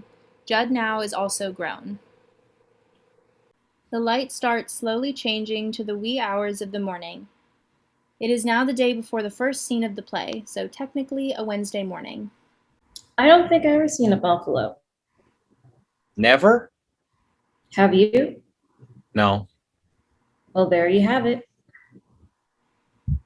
Jeez. Sky's already getting lighter. When are we going to go to your house? My house ain't so fun. My daddy ain't nice and my mama'd probably bore you. Well, still, I ain't never get to see where you run off to all these mornings. Do you gotta? I guess not. I just like to. I mean, Judd, I like being your friend. If your house ain't no fun, we can come back here like before. Not much on the line here. You're right, I suppose. There ain't really a hurry either, I guess. You know, Judd, my folks get scared about me. They're afraid I got something wrong with me because of the way I act. How's that? Well, my mama says I don't have any common sense. She thinks I'm real smart a lot of ways, but real dumb a lot of ways too. You ain't dumb. You're the smartest person I ever met. I mean, dumb like in ways around my family and around other people. I don't get what people mean when they say something that's obvious ain't true. Then everybody laughs. I'm just standing there thinking, but how could you mean that? My folks just stares at me like you can't even see that was funny. And I guess I can understand how to do myself. I mean, I think I could do it like this. Judd, yeah, you got big feet. I do? No, you don't. I was lying on purpose because your feet ain't big. Why would you lie about that? Because it's funny. Why? I don't know. But if I said that at home, they would kneel over. Really? I mean, they should. Your folks got a weird sense of humor. See, you and I are similar in that regard, but that's what I mean. I don't see what they call me slow uptake, but I don't know what it is that everyone else is taking up. That's mighty confusing. You're telling me, but Judd, I don't feel slow the uptake with you. You and I are on the same page every time. Every time. My folks don't really laugh much at all, but my daddy calls me an idiot, I reckon, every day. Do you do stupid stuff? Not on purpose. Does he tell you why he calls you idiot? No, That's mighty confusing. you're telling me. I should probably go. He'll be looking soon for me. Okay. Okay. You coming back tonight? I plan to. That Of okay? course. Of course. But what if this time and we walk back to your house? But you ain't never snuck out like that before. So you do it all the time. I got it down to a science, Lori. You'd be winging it. Well, what's the science? I don't know. This is mighty dangerous. Come on. Lori, let me just come back tonight and we'll talk about it some more. I'm getting anxious about my daddy noticing me late. Well, okay. I'll see you tonight then. Yeah. Judd runs off. Lori looks away while he runs off. Then she turns to watch him. After a beat, she lays back down. Mrs. Williams enters. I saw you go up to your room last night for bed. Is this evidence you snuck out again just to stargaze? Fell asleep again, too, Mama. You lucky coyotes don't come around and eat you alive sleeping outside. I know. Your father and I swear we hear voices every night. Lots of crazy folks hear voices. You think you're real funny, don't you? No. Who is it you keep talking to? We hear him every night, Lori. Nobody. You're mighty lucky we're not choosing to spy on you every night. We could, you know. I know. But we don't. We trust you. We trust you ain't up to nothing wrong. I'm not. So whose voice we keep hearing? It's, you don't know him. Try me. It's a boy. Okay. Mama, Lori, his name is Leo. Margaret's son Leo Jackson? The boy who sings at church for your daddy? Yes, Mom.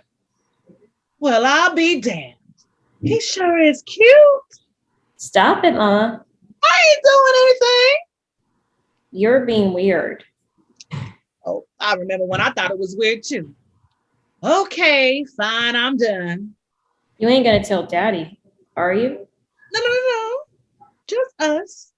Promise? Promise. Lori's expecting her mom to leave. Well, what y'all talk about? Mama, What? why are you so curious? Because you're my only girl. And what, Lori? I'm just so proud of you. Mama, what's the big deal? Never mind. Listen, you got a man expert in your mama. Here, you got that? A man expert? Indeed. How did you get to be man expert? Well, it doesn't take a person too long. I'll tell you that. Why would a boy be anxious to get back to his daddy? I reckon he's a little scared or something. Fathers intimidate their sons. Think of your brother. You remember when he lied about breaking daddy's wheelbarrow? No. Jordan was messing around one afternoon. I got no clue what he was up to, but he was using the wheelbarrow. He hit a bump, I guess, or something. I don't remember. It don't matter. He broke the wheelbarrow. The next morning, your daddy went to start working, and he found the thing in pieces. He was all kinds of angry, thinking we had a burglar or a vandal late at night, or maybe someone in the... Well, anyway, your brother was upstairs avoiding your daddy all morning. And he was anxious? You best believe it. He didn't want to face him. He was afraid of being punished for breaking it, and then punished more for lying about it. But the truth was that if he just came to daddy right away, explained himself, apologized, would have gone a lot smoother. Huh? So I bet you Leo is hiding something from his daddy. Leo? Leo Jackson. Leo. Right. It ain't necessarily a big lie, but there's something keeping them from being straight with each other. Huh? I wonder what it is. Me too. I wouldn't be worried though. God-fearing boy like himself, I doubt he's up to no good. Yeah. I reckon you didn't sleep much, did you, baby? No. Why don't we go inside? You go back to sleep. They exit while the light shifts to later in the afternoon. Same day. At the Williams dinner table, Mr. Williams, Jordan, and Lori are all present. You kids better be ready to give your mama extra thanks tonight. She's been cooking something special all day. What is it? I don't know. She said it'd be a surprise. Is it grits? Grits is for breakfast, dummy. Of course I know that. Well, maybe it's breakfast food for dinner. Maybe, Jordan. I'm not sure. That'd be nice. That'd only be good if we didn't eat breakfast. I want grits twice. For me? I still eat it, though, if Mama made it. Not if I ate yours first. I smack you if you ate mine. Smack you back. Okay, that's enough. That's enough. It's probably not breakfast food for dinner. We'd smell the eggs, wouldn't we? You've got a point there. Lori, got any guesses? No. Take a big whiff of the air. You get any clues? You saying you already know it? Would you be quiet? I'm asking your sister. Lori takes a big, awkward whiff of the air. Anything? Mm-mm. Think. Mm-mm. Maybe she should ask her boyfriend, Leo Jackson. Hey, you shut your mouth. Whoa, what's all that? Lori, calm down. What are you talking about, Jordan? Lori's got a boyfriend, didn't she tell you? Leo Jackson, right from the choir. Leo Jackson. That right, Lori? Lori's quiet, so painfully embarrassed. They stay up all night talking about being in love and their feelings. Do not. I told Mama this morning. You told Mama you've been seeing Leo Jackson this morning? Lori's quiet. Mrs. Williams comes in with dinner on a large tray. There's roasted chicken and a serving plate of yams. Dinner is served. Lori, I made your favorite, yams. Lori doesn't say anything or look up. You don't want none. Yams is my favorite too. Lori, what's the matter? It's nothing, honey. Jordan's just antagonizing his sister. Do I look surprised? Because I'm surprised. Just teasing her about her new boyfriend. Stop that. Oh, ain't you got any feelings? Leave her alone. We could all be making comments about your girlfriend, couldn't we? Nope, I ain't got any girlfriends. Exactly. Wait a second. And for the record, that Leo Jackson's a nice, handsome boy. Done good, Lori. That's my girl. Well, this looks delicious, honey. Thank you very much. I sure hope it is. I haven't prepared a chicken in a long while. Quiet, a little awkward. Well, Lori, how about we just bite the bullet and talk about Leo? Get it all out. Could be fun, right? Lori gets up and leaves the table abruptly. Oh, honey, Lori. Lori exits. Jordan, you listen. You made her so embarrassed that apologies would only make it worse. I didn't help neither, and I'm owning up to it. How would you feel if somebody took a detail about you and shared it without your saying okay? Pretty bad, huh? And about a boy, too? Sorry, Mama. I know you're sorry, but Lori, don't. Just don't give her such a hard time. Lori's a little different this way. She not gonna eat dinner? You know what? That's a fine idea. How about we fix her a plate and you take it up to her? They make Lori's plate. Jordan takes it upstairs. He exits. Jordan's supposed to be older, ain't he? Well, older don't always mean wiser. But you're right, though. You're right. Teasing her about a boy. What's the point of that? Just to see someone embarrassed? That's a bully right there. Mm-hmm. You ever do that when you were young? Tease people? I'm sure I did, but I don't remember fully. Well, I think it's shameful. Finally, to a boy, a good boy too.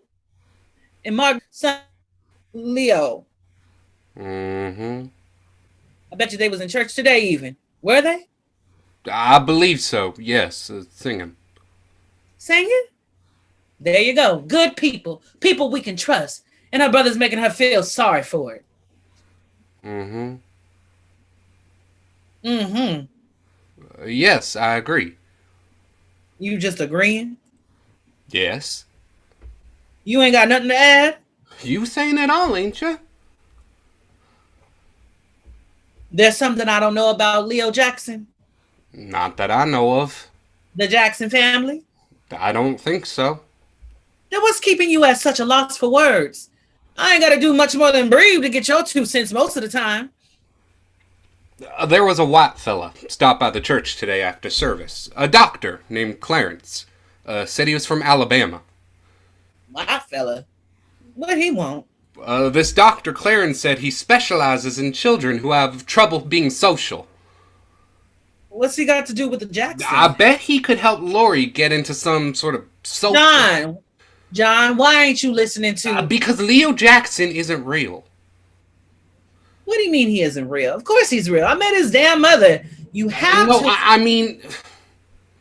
He and Lori's relationship, or whatever she wants to call it, it ain't true. She told me this morning. She's lying to you. She's lying to me. You a real piece of work, John. You think she just make up Leo Jackson out the blue? She knows that's what you want to hear, Athena. I don't want to hear nothing. What are you talking about? Don't you see how happy it made you to think she was engaging with a handsome Christian boy? She knew it'd make you glad. And let's not pretend you ain't happy to hear he's black, too. How do you know it ain't true? If you're such an expert on her mind. Well, what is it you know that I don't? Huh? It ain't Leo Jackson she's been talking to each night. Each night? I've been hearing him every night since she was 9 or 10. Who is it, John? This better be a mighty important... It's Judge Fry's boy. You got a twisted sense of humor, John. Sometimes I don't see how you think some things are funny. I'm not telling any joke. They've been getting together most every night since you first caught her sneaking out. That's impossible. No, it's not. It can't be Judge Fry. It can't. Because you told me that man would never let his son talk to someone like Lori. And I knew that was true. It is true. But that just means little Judd's been sneaking out himself. Mr. Williams goes to comfort Mrs. Williams. I understand that don't make much sense. And it may be a lot to imagine, but I'm here, Athena. I don't believe we're in any danger, okay? I hope you believe me. I mean, I hope you trust me. Trust you. You knew. What? You knew it was Judd Fry the whole time? What, you lied to my face? How long? Nearly 10 years? You don't understand. I think I fully understand. The leader of the goddamn Ku Klux Klan has inside eyes on the black family down the street that ain't yet got the message that they ain't welcome. I don't think that's what's happening. That's what's happening here. Open your eyes, John. How could that not be what's happening here? What do you think that boy's been taught since he could hear? Hatred. And the poor son of a bitch don't even know that's what it is. You haven't heard them talk to each other at night. And I can't believe you have. Every night since she was 9? And you didn't say a word to me. The fact that we ain't all dead already is an honest miracle, John. You've killed us. I promise you I didn't. You can't promise me nothing. Athena, that boy runs over here every night after dark to talk to his laugh line. Our daughter. They talk about everything under the sun with an innocence that I struggled to remember ever having myself. Their thoughts, their feelings, the damn constellations, everything, Athena. They're friends. Friends! She's got none other than him, and he's got none other than her. Most every morning just before dawn, Judd tells Lori he'll get beaten senseless if he's late to working in the field with his daddy. He goes home early enough to pretend he's just waking up, Mr. Fry doesn't have the slightest idea that his son is messing with a colored girl.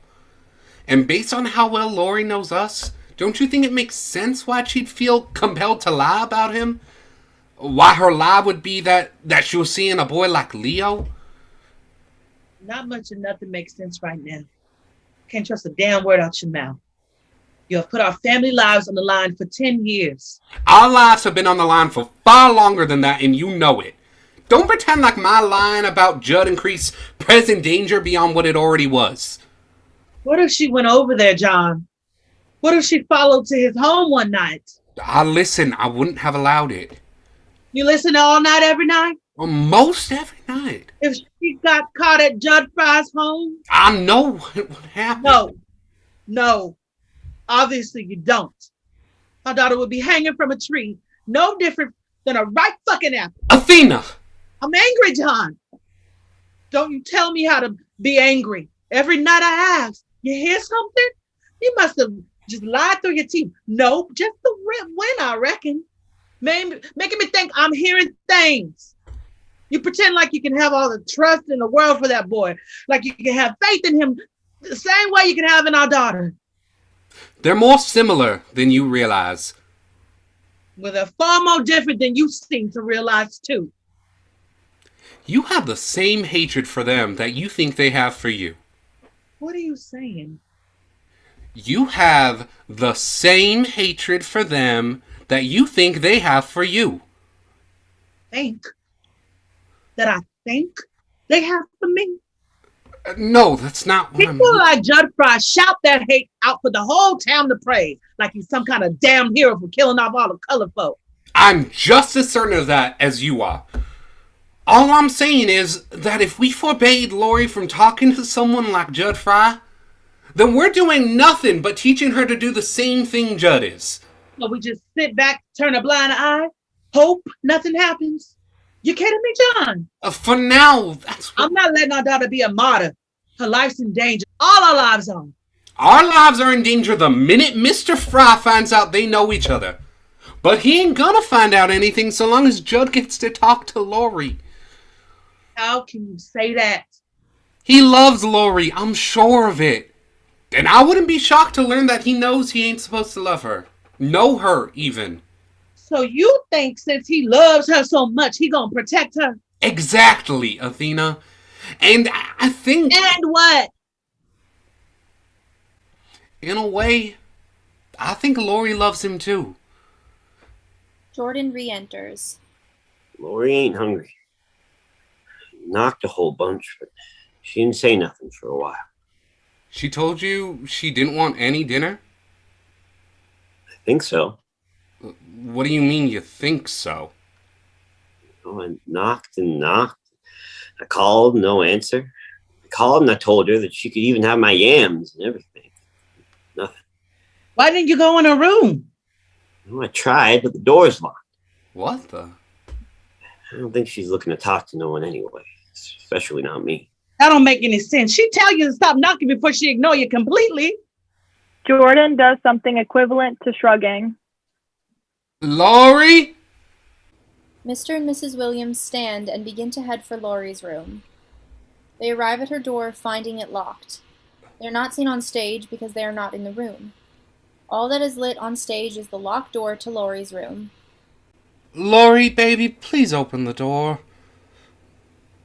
Lori, come on. This ain't such a big deal, I promise. We promise.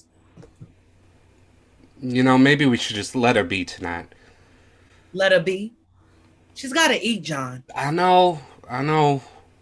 Look, I'll wait up. I know she's gonna get too hungry to be like this for long. Okay. All right. I'm sure by tomorrow she'll be okay. We hear Mr. and Mrs. Williams walk back downstairs. After a moment, the rest of Lori's room is lit, revealing a wide open window. Blackout. In the blackout, we hear Dr. Jameson's voice. Oh, aren't you a bit young to be walking around by your lonesome so long after dark? Soft lights denoting nighttime come up, revealing Dr. Jameson and Lori having just bumped into each other. Yes. I'd have to agree. Why don't I walk you home, little lady? Your parents must be. My parents ain't worried, I reckon. What makes you say that? They don't know I'm gone yet. I don't know why that's funny to you. It's the truth. Maybe that's just it. What's your name? You know what? It's probably best you don't tell me. I wouldn't want my child talking to strangers neither. But for the record, my name's Clarence.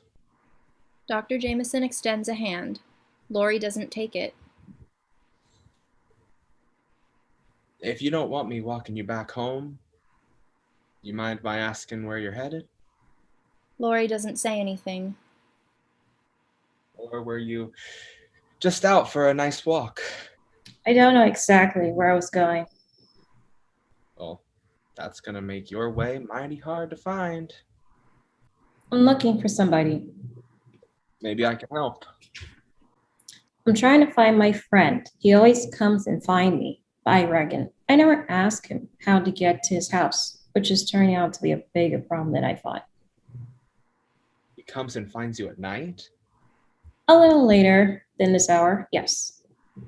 That's mighty dangerous walking around at this time of night. How often does he come and find you? Most every night. My goodness. That's quite a friend, ain't it? Yes. How old is he? My age, 18. Well, what? It's August. That means he's been 18 for 3 months now.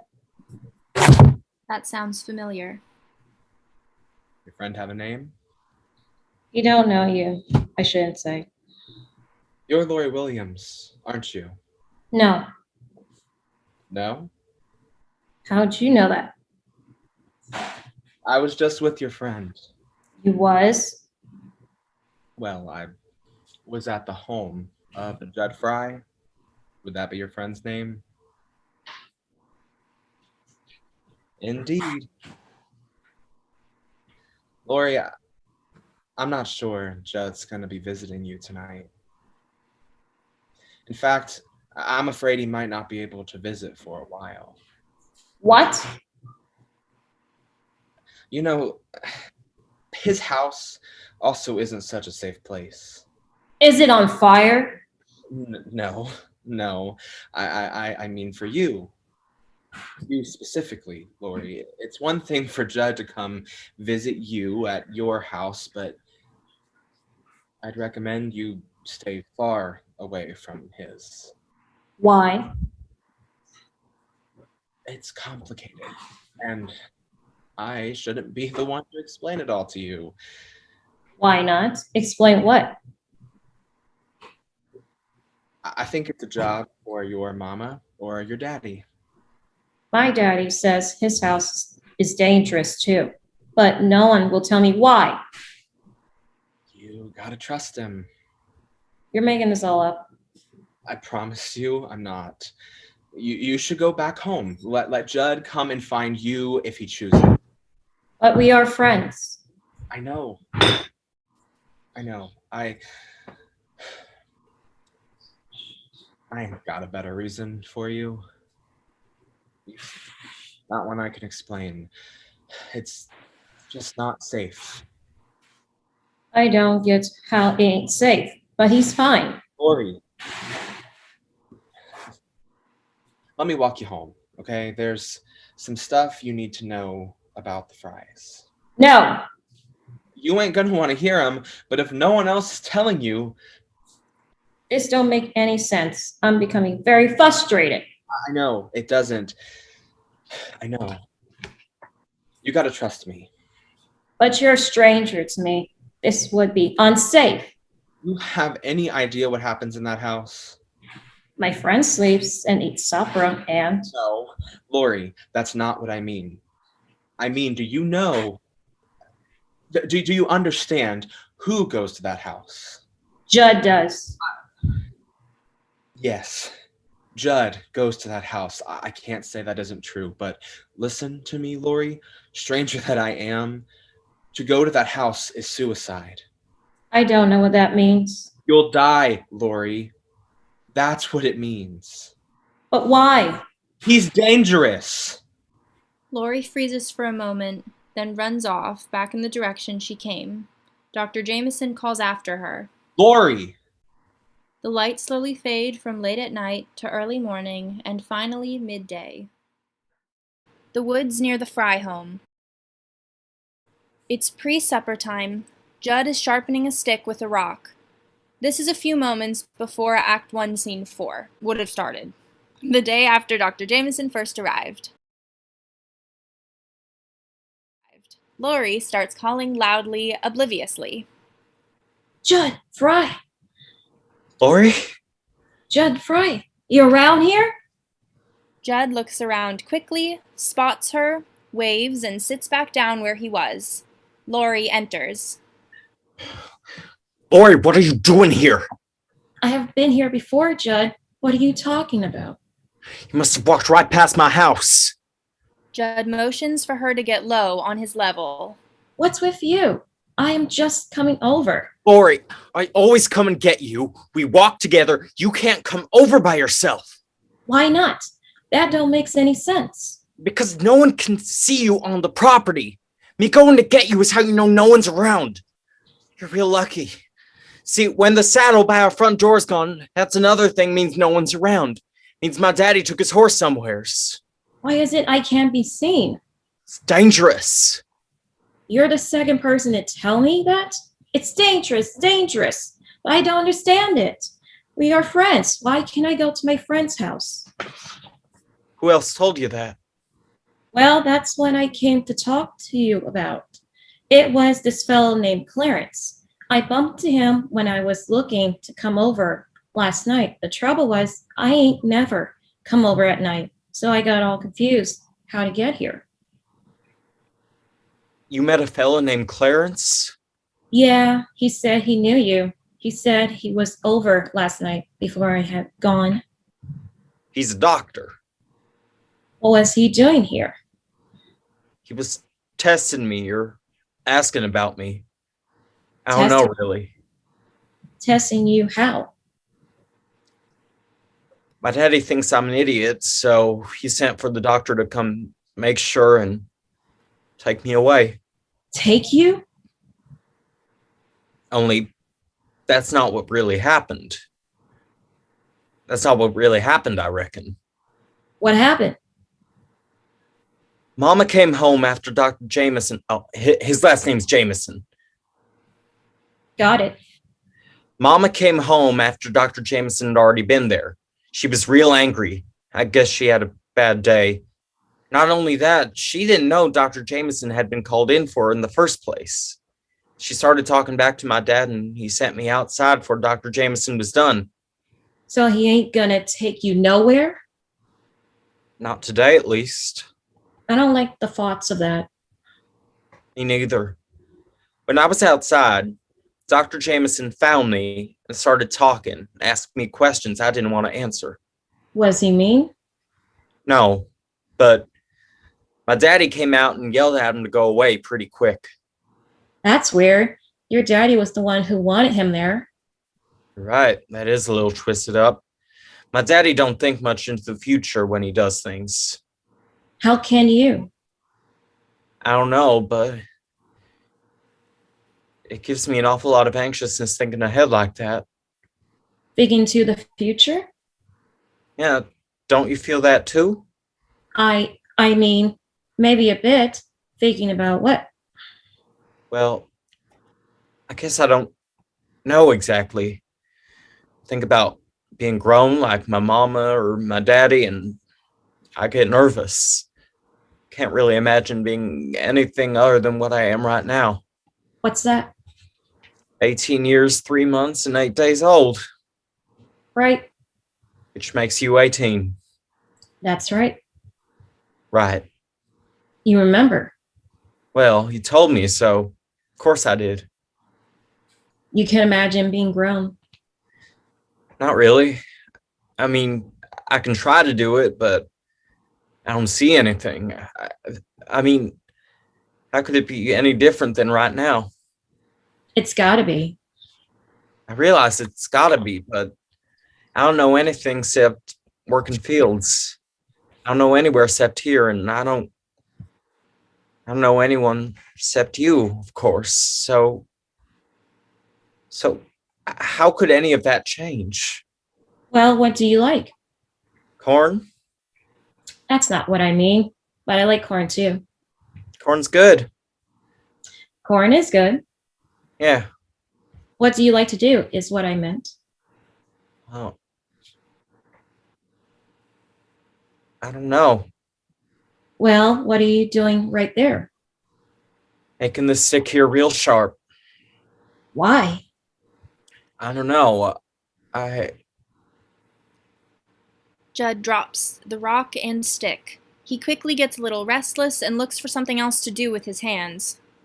You like building things, I reckon, like that gun. You like playing with me? What else? I like. Well, Lori, that's about all I ever do. Well, then, building things is our best bet. You could do that instead of working fields. That's a good idea. But I'm gonna have to work these fields till my daddy's dead. Ain't no one else can. I reckon that's true. You really don't know anyone else except me? Don't your parents take you to church on Sunday? No.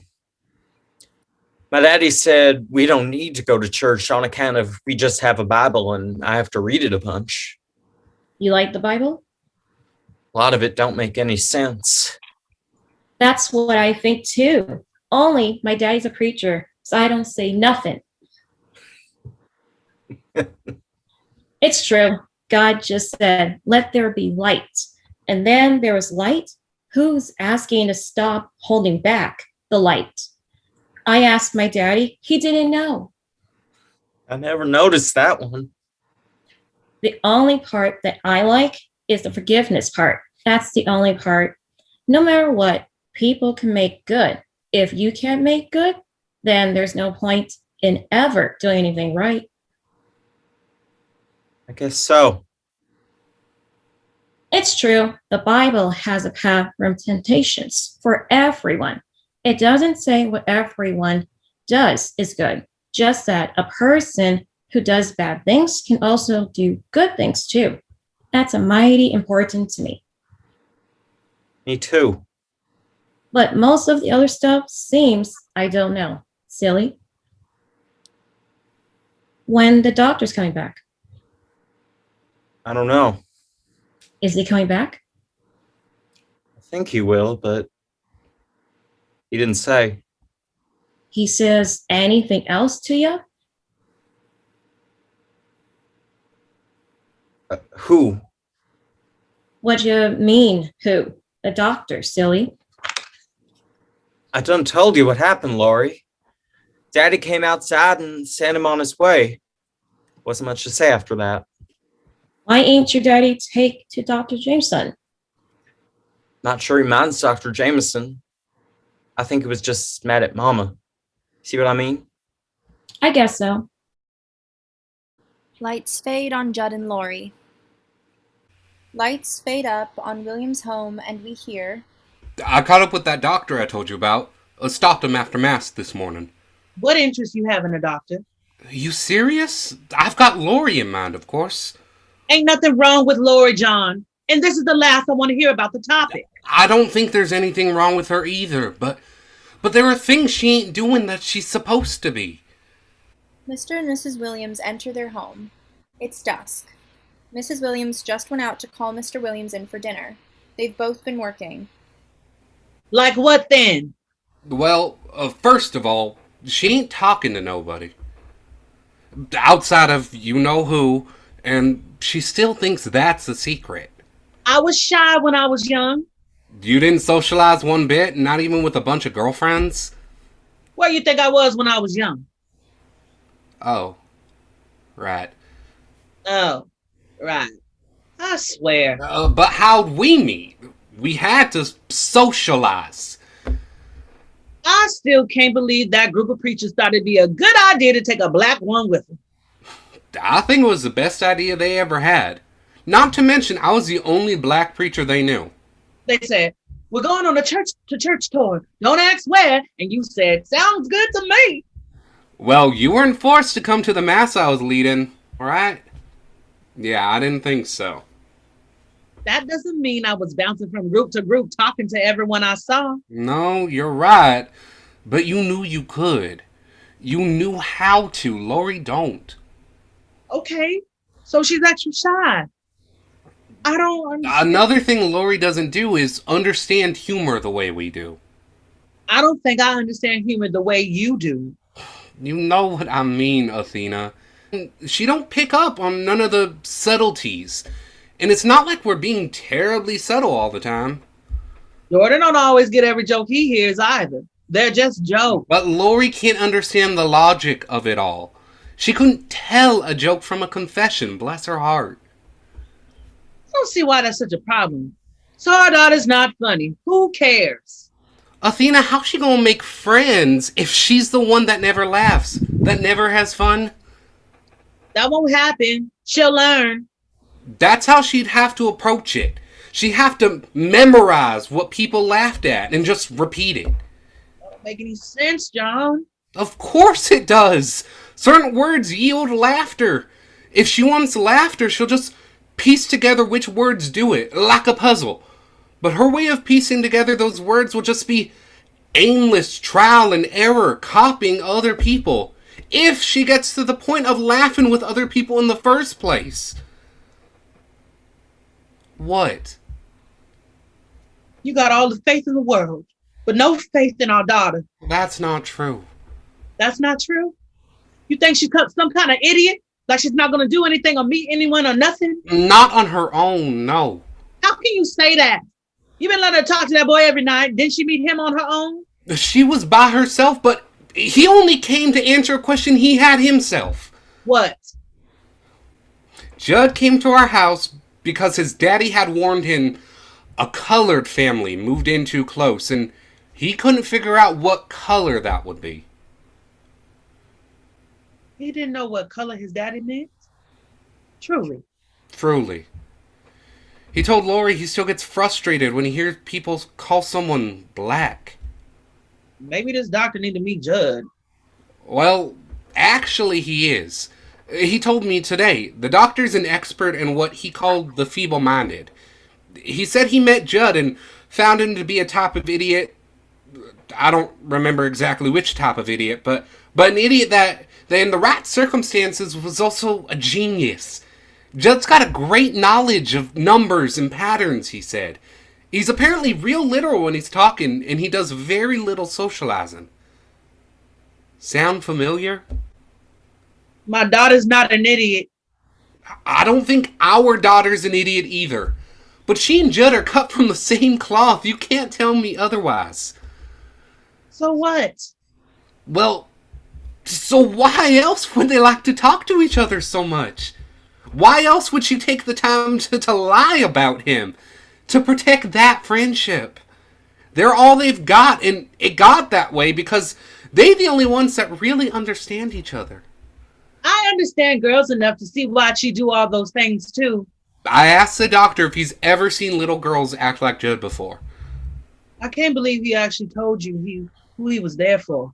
He asked me if the Fries ever came to church, and I said, sure as hell not mine, and asked why. That's how the names came out. Oh.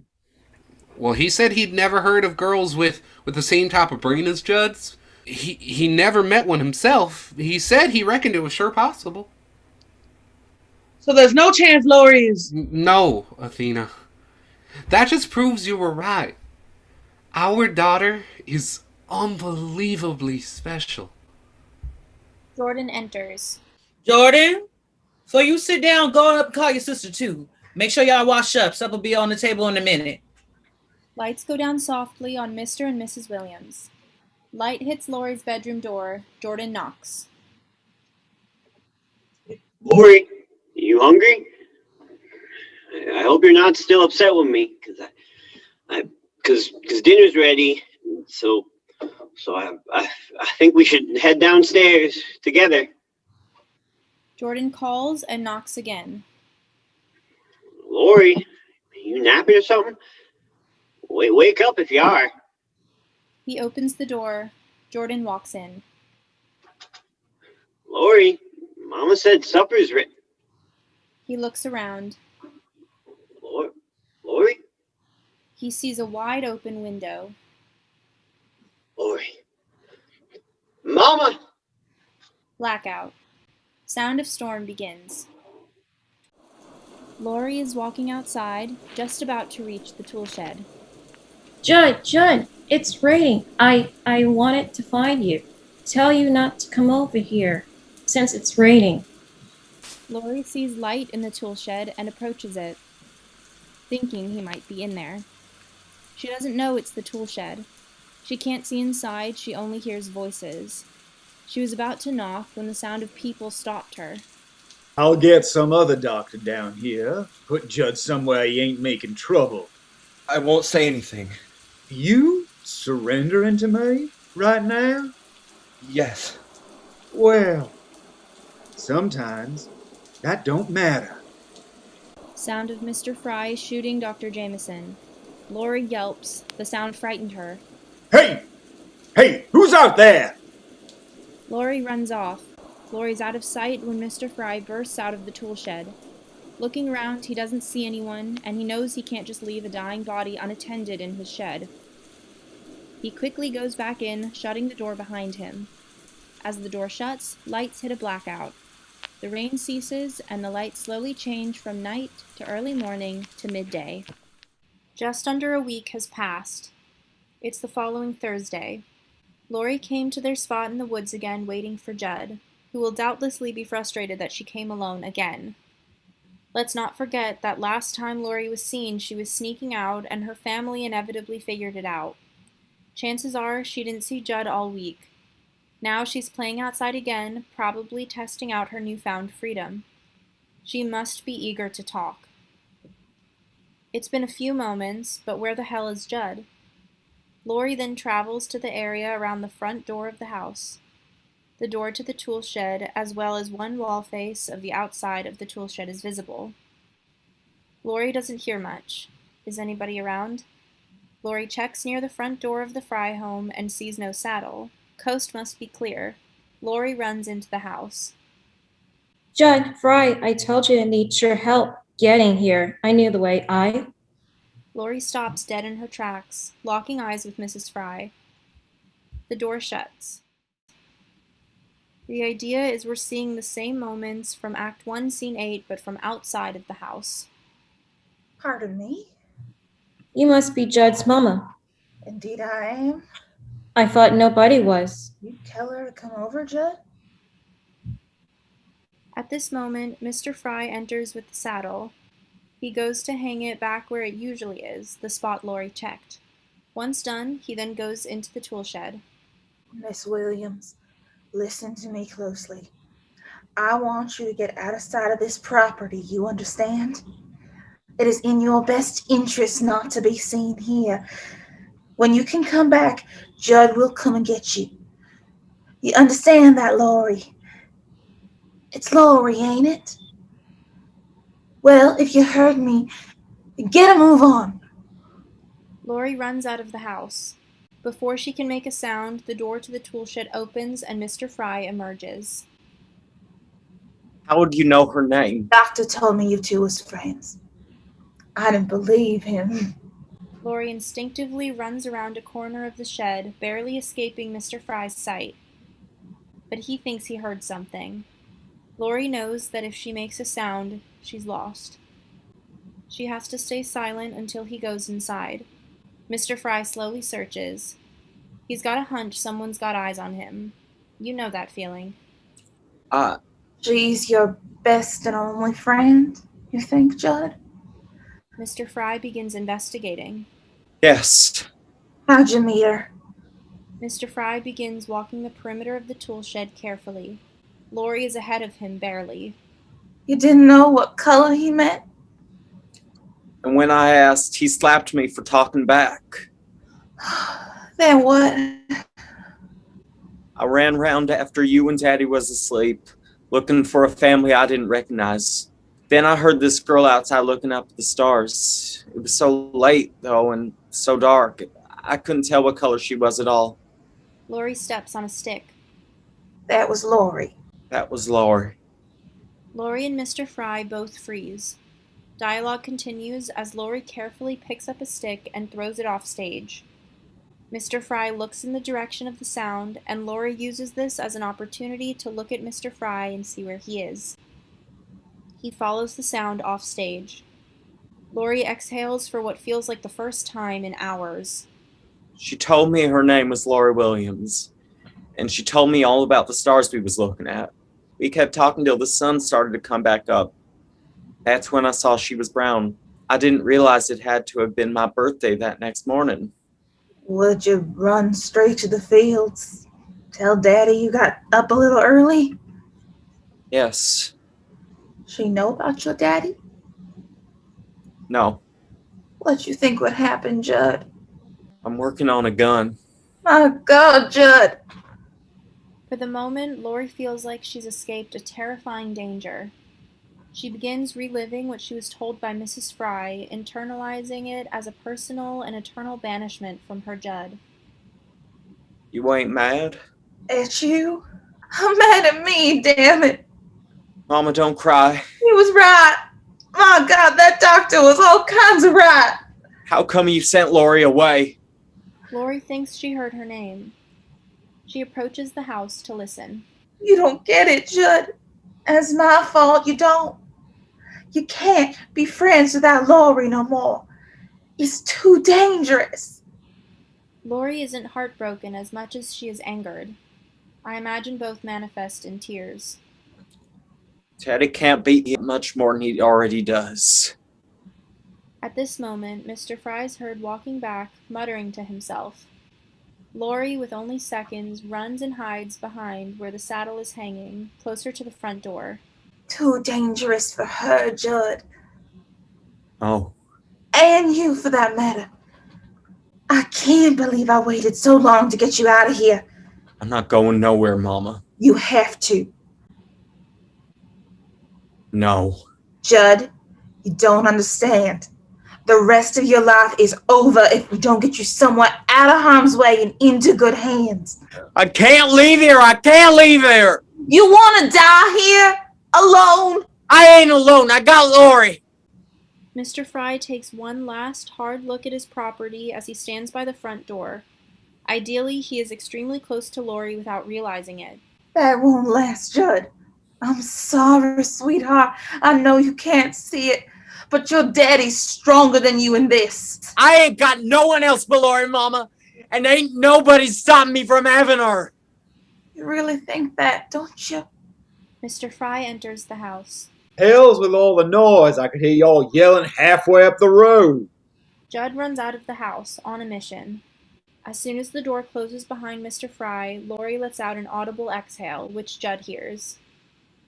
You went into town? Yeah, had to pick up some more rope. For what? What do you mean, for what? Judd turns around to find Lori crying, and he runs and hugs her. The fact that she's crying doesn't faze him, he's just so relieved to see her. Then he notices she's crying. Judd, I think you ought to stop with that. Excuse me? Never mind. No. I want to hear what you have to say. What should I stop with? I don't want to talk about it right now. I changed my mind. What'd you change your mind about, Beth? Judd slowly approaches Lori and sits by her while she cries. See, now, something tells me you ain't being fully honest at this moment. I think you ought to stop meeting up with those men, harming people. That's so. Yes. Who gave you this idea? It's against the law, Judd. It was that doctor, wasn't it? Judd tilts his head toward the house. He didn't say a word to me. Bullshit! Loud sound from inside. Judd gets Lori's attention and stands, trying to pull her with him. I'm sorry. I reckon you're lying through your teeth on account of he told me the same damn thing the other day. Lori looks up at Judd with tears in her eyes as if to say, "But she said we can't be friends anymore. Why?" You spoke with him? Briefly. He mentioned when he was coming back? Judd looks at her, trying his best to come up with some kind of answer, but he doesn't have the words. What do you care? I'm asking. Lori tucks her head back into her hands. He ain't never coming back, Beth. And he sure as hell didn't convince me to stop doing nothing before he left. Judd crouches down next to Lori and communicates something to her with his eyes. Whatever the message is, Lori must be reminded that she trusts him. It ain't justice, Judd. It's murder. Ah, you sound just like him. Then I sound right. Sound of a strike from inside. Judd and Lori both look up at the house, alerted by the sound of the strike. How many times I need to knock sense into you before it sticks? You both ain't know a damn thing of what you're talking about. Judd stands and takes Lori's hand, trying to lead her. She stands and they start heading for the tool shed. When Lori sees they're not going to her house, she stops, forcing Judd to turn around. I know about my son, and I know about the law. The law don't have a clause about setting things back into order because it is implied. And the boy ain't got nothing to do with what I do. How come you ain't never known to call him by his name? How often you name a mistake, Beth? Fry starts to exit the house. The door to the house opens slightly before Mr. Fry decides to stay inside. The door opening scares Judd and Lori like deer in headlights. He knows all about all of it, Judd. And he don't like it. Judd gives Lori another look as if to say, "I have a plan. I need you to trust me. We need to go to the tool shed first." Well, maybe he'll do something about it then one day. He'll sure as hell try.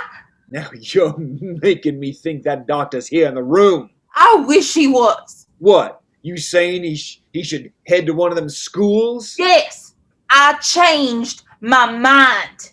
Apparently you did too. Judd opens the tool shed and enters. Lori follows. Judd shuts the door behind them. He forgets to lock it. I want to send my son whatever's best for him. Well, he doesn't have to hide his friend all of his life. Doesn't have to what? There's something I don't know? No. I find out the boy kept up with that black girl. He ain't going nowhere yet. Mr. Fry exits the house. Rain begins. Mr. Fry heads for the tool shed. Mr. Fry rattles the tool shed open, his back to the audience. Boy, I told you the shed was off. Well, I'll be. The door closes behind Mr. Fry. Lori, run! No, girl, don't you move a damn muscle. You think you can come on over here and take what ain't belong to you, don't you? No, sir. No, sir, my ass. Get your black hands off my gun! Here's struggling. Run! I said run!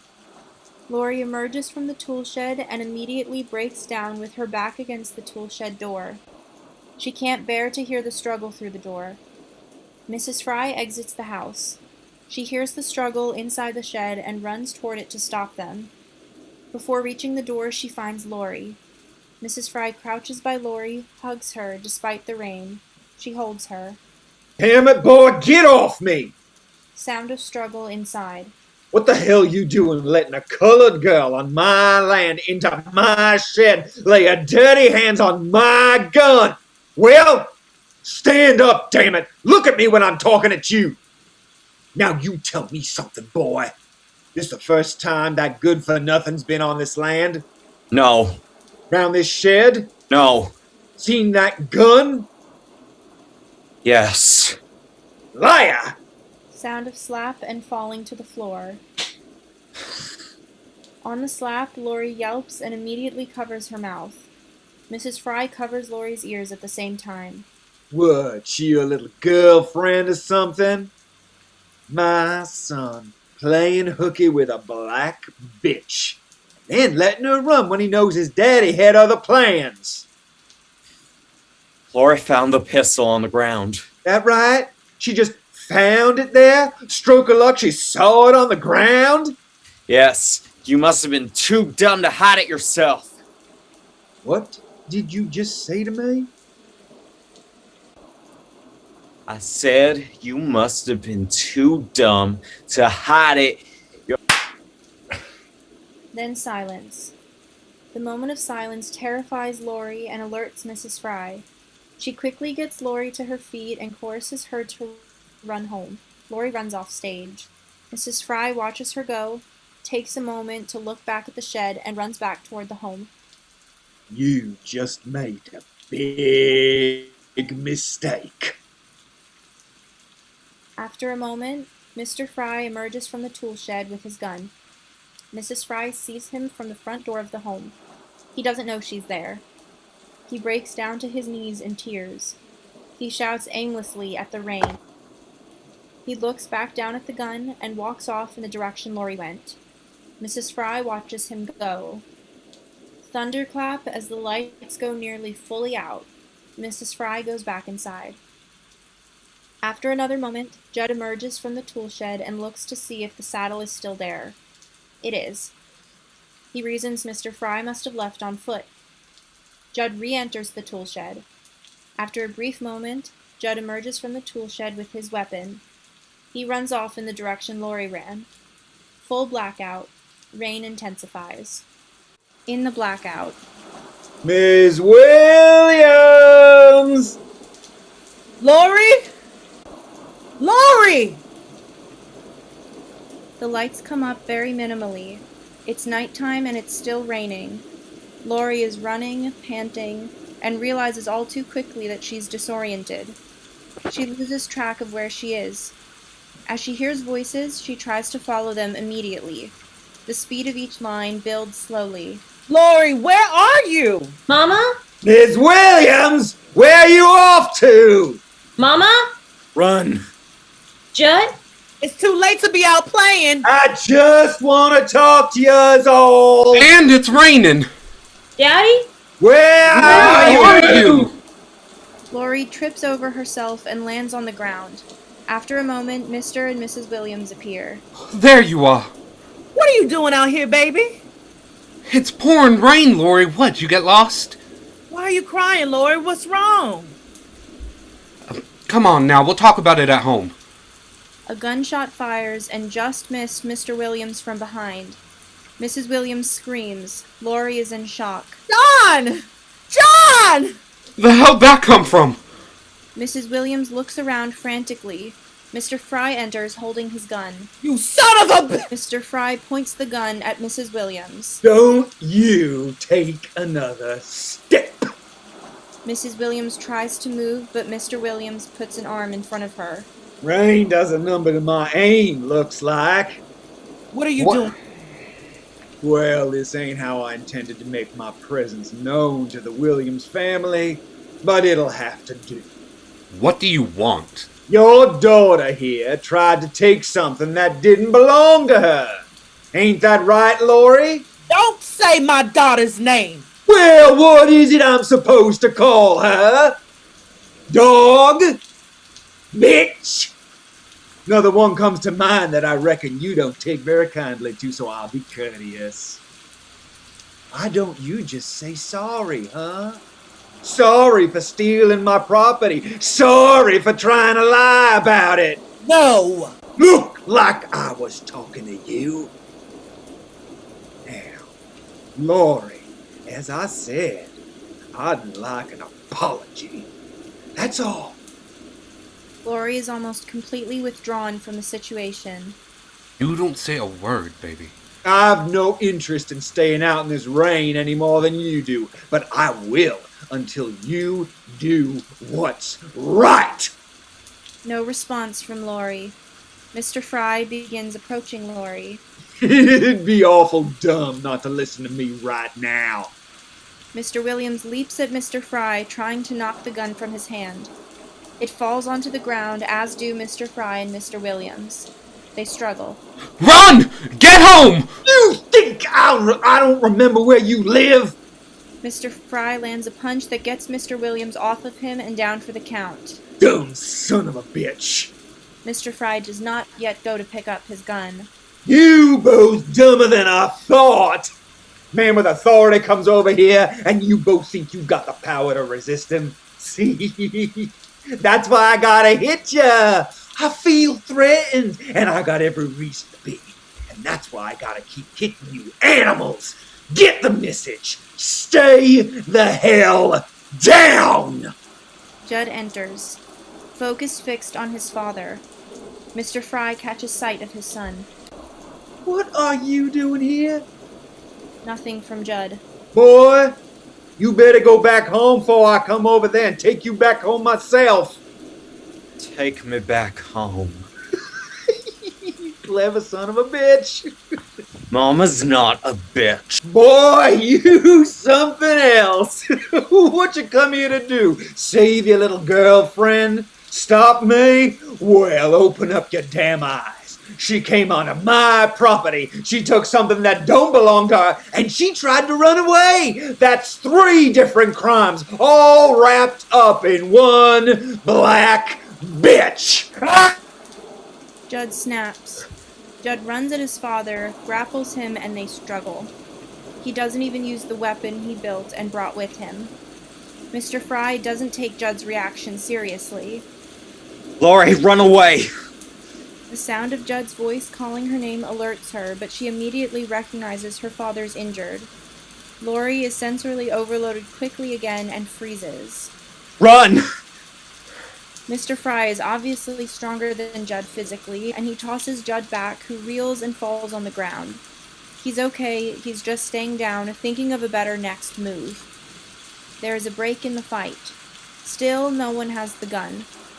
Mrs. Williams starts tugging on Laurie and Mr. Williams to run off. You know what? You can go ahead and run, Laurie. Because your mama and your daddy know I'll be coming right on back. I ain't finished. It ain't just me once you're gone, you see. Mr. Fry turns to face the Williams. Meanwhile, Judd quietly picks up a rock. Hell, I ought to be thanking the boy. You know why? Judd runs again at his father, this time when Mr. Fry wasn't paying attention. Judd's on top. Judd starts throwing messy fists at his father while on the ground. A lot of them. Judd uses the rock. Mr. Fry has begun bleeding and slowly starting to not fight back. Laurie and her parents are horrified. Judd keeps it up. Judd, stop! Judd stops immediately. He stands and looks down at his father. Judd takes a couple steps back. He drops the rock. On one side of him on the ground is the rock. On the other is the gun. How'd that feel, boy? That feel good? To get a few in on your old man? Well, good for you. You did it. Wasn't even looking. And now, what? You gonna let me bleed the same way you did before? Ain't no different than Ellis, am I? Judd looks over at Laurie. He doesn't know what to do. Judd looks down at his feet, creating what he thinks are his only 2 options. Rock, gun. I didn't think so. Judd picks up the weapon his father entered with. Full blackout. Thunderclap. Rain intensifies, then ceases. Presumably some time has passed. It's daytime. Judd enters. He's in their spot where he and Laurie typically meet. Laurie? Laurie? No one's around. Laurie, where are you? Judd takes a cursory look around the area until he finds a letter next to where Laurie would sit. It should be slightly hidden. Laurie enters above. Judd opens the letter and reads. Hello, Judd.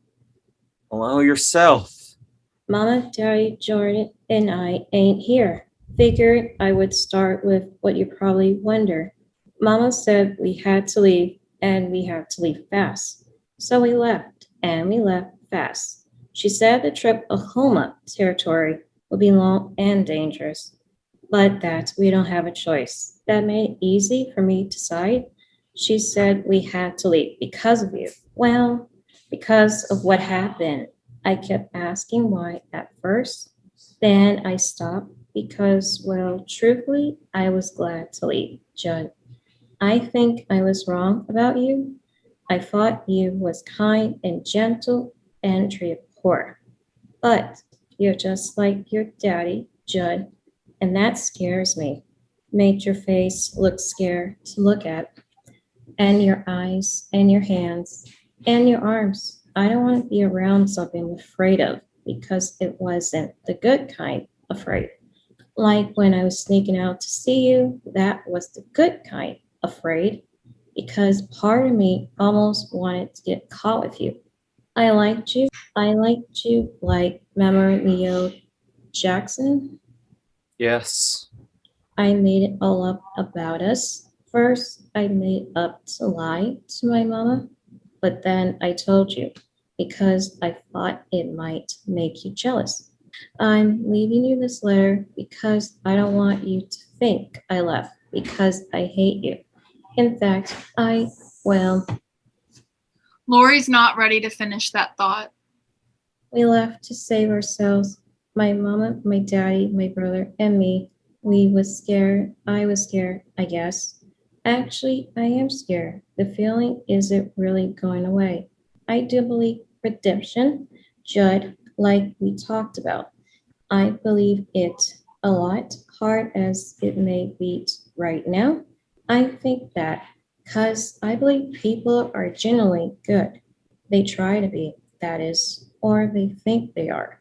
I'm not sure yet. I think people ain't ever being bad. Just to be bad. I don't think you are bad. Deep down, I hope not, Mace. I'm sorry, Judd. I'm sorry for leaving without really saying so long. And also, thank you. Thank you for being my best and only friend. Lori exits. Oklahoma. Slow fade to blackout.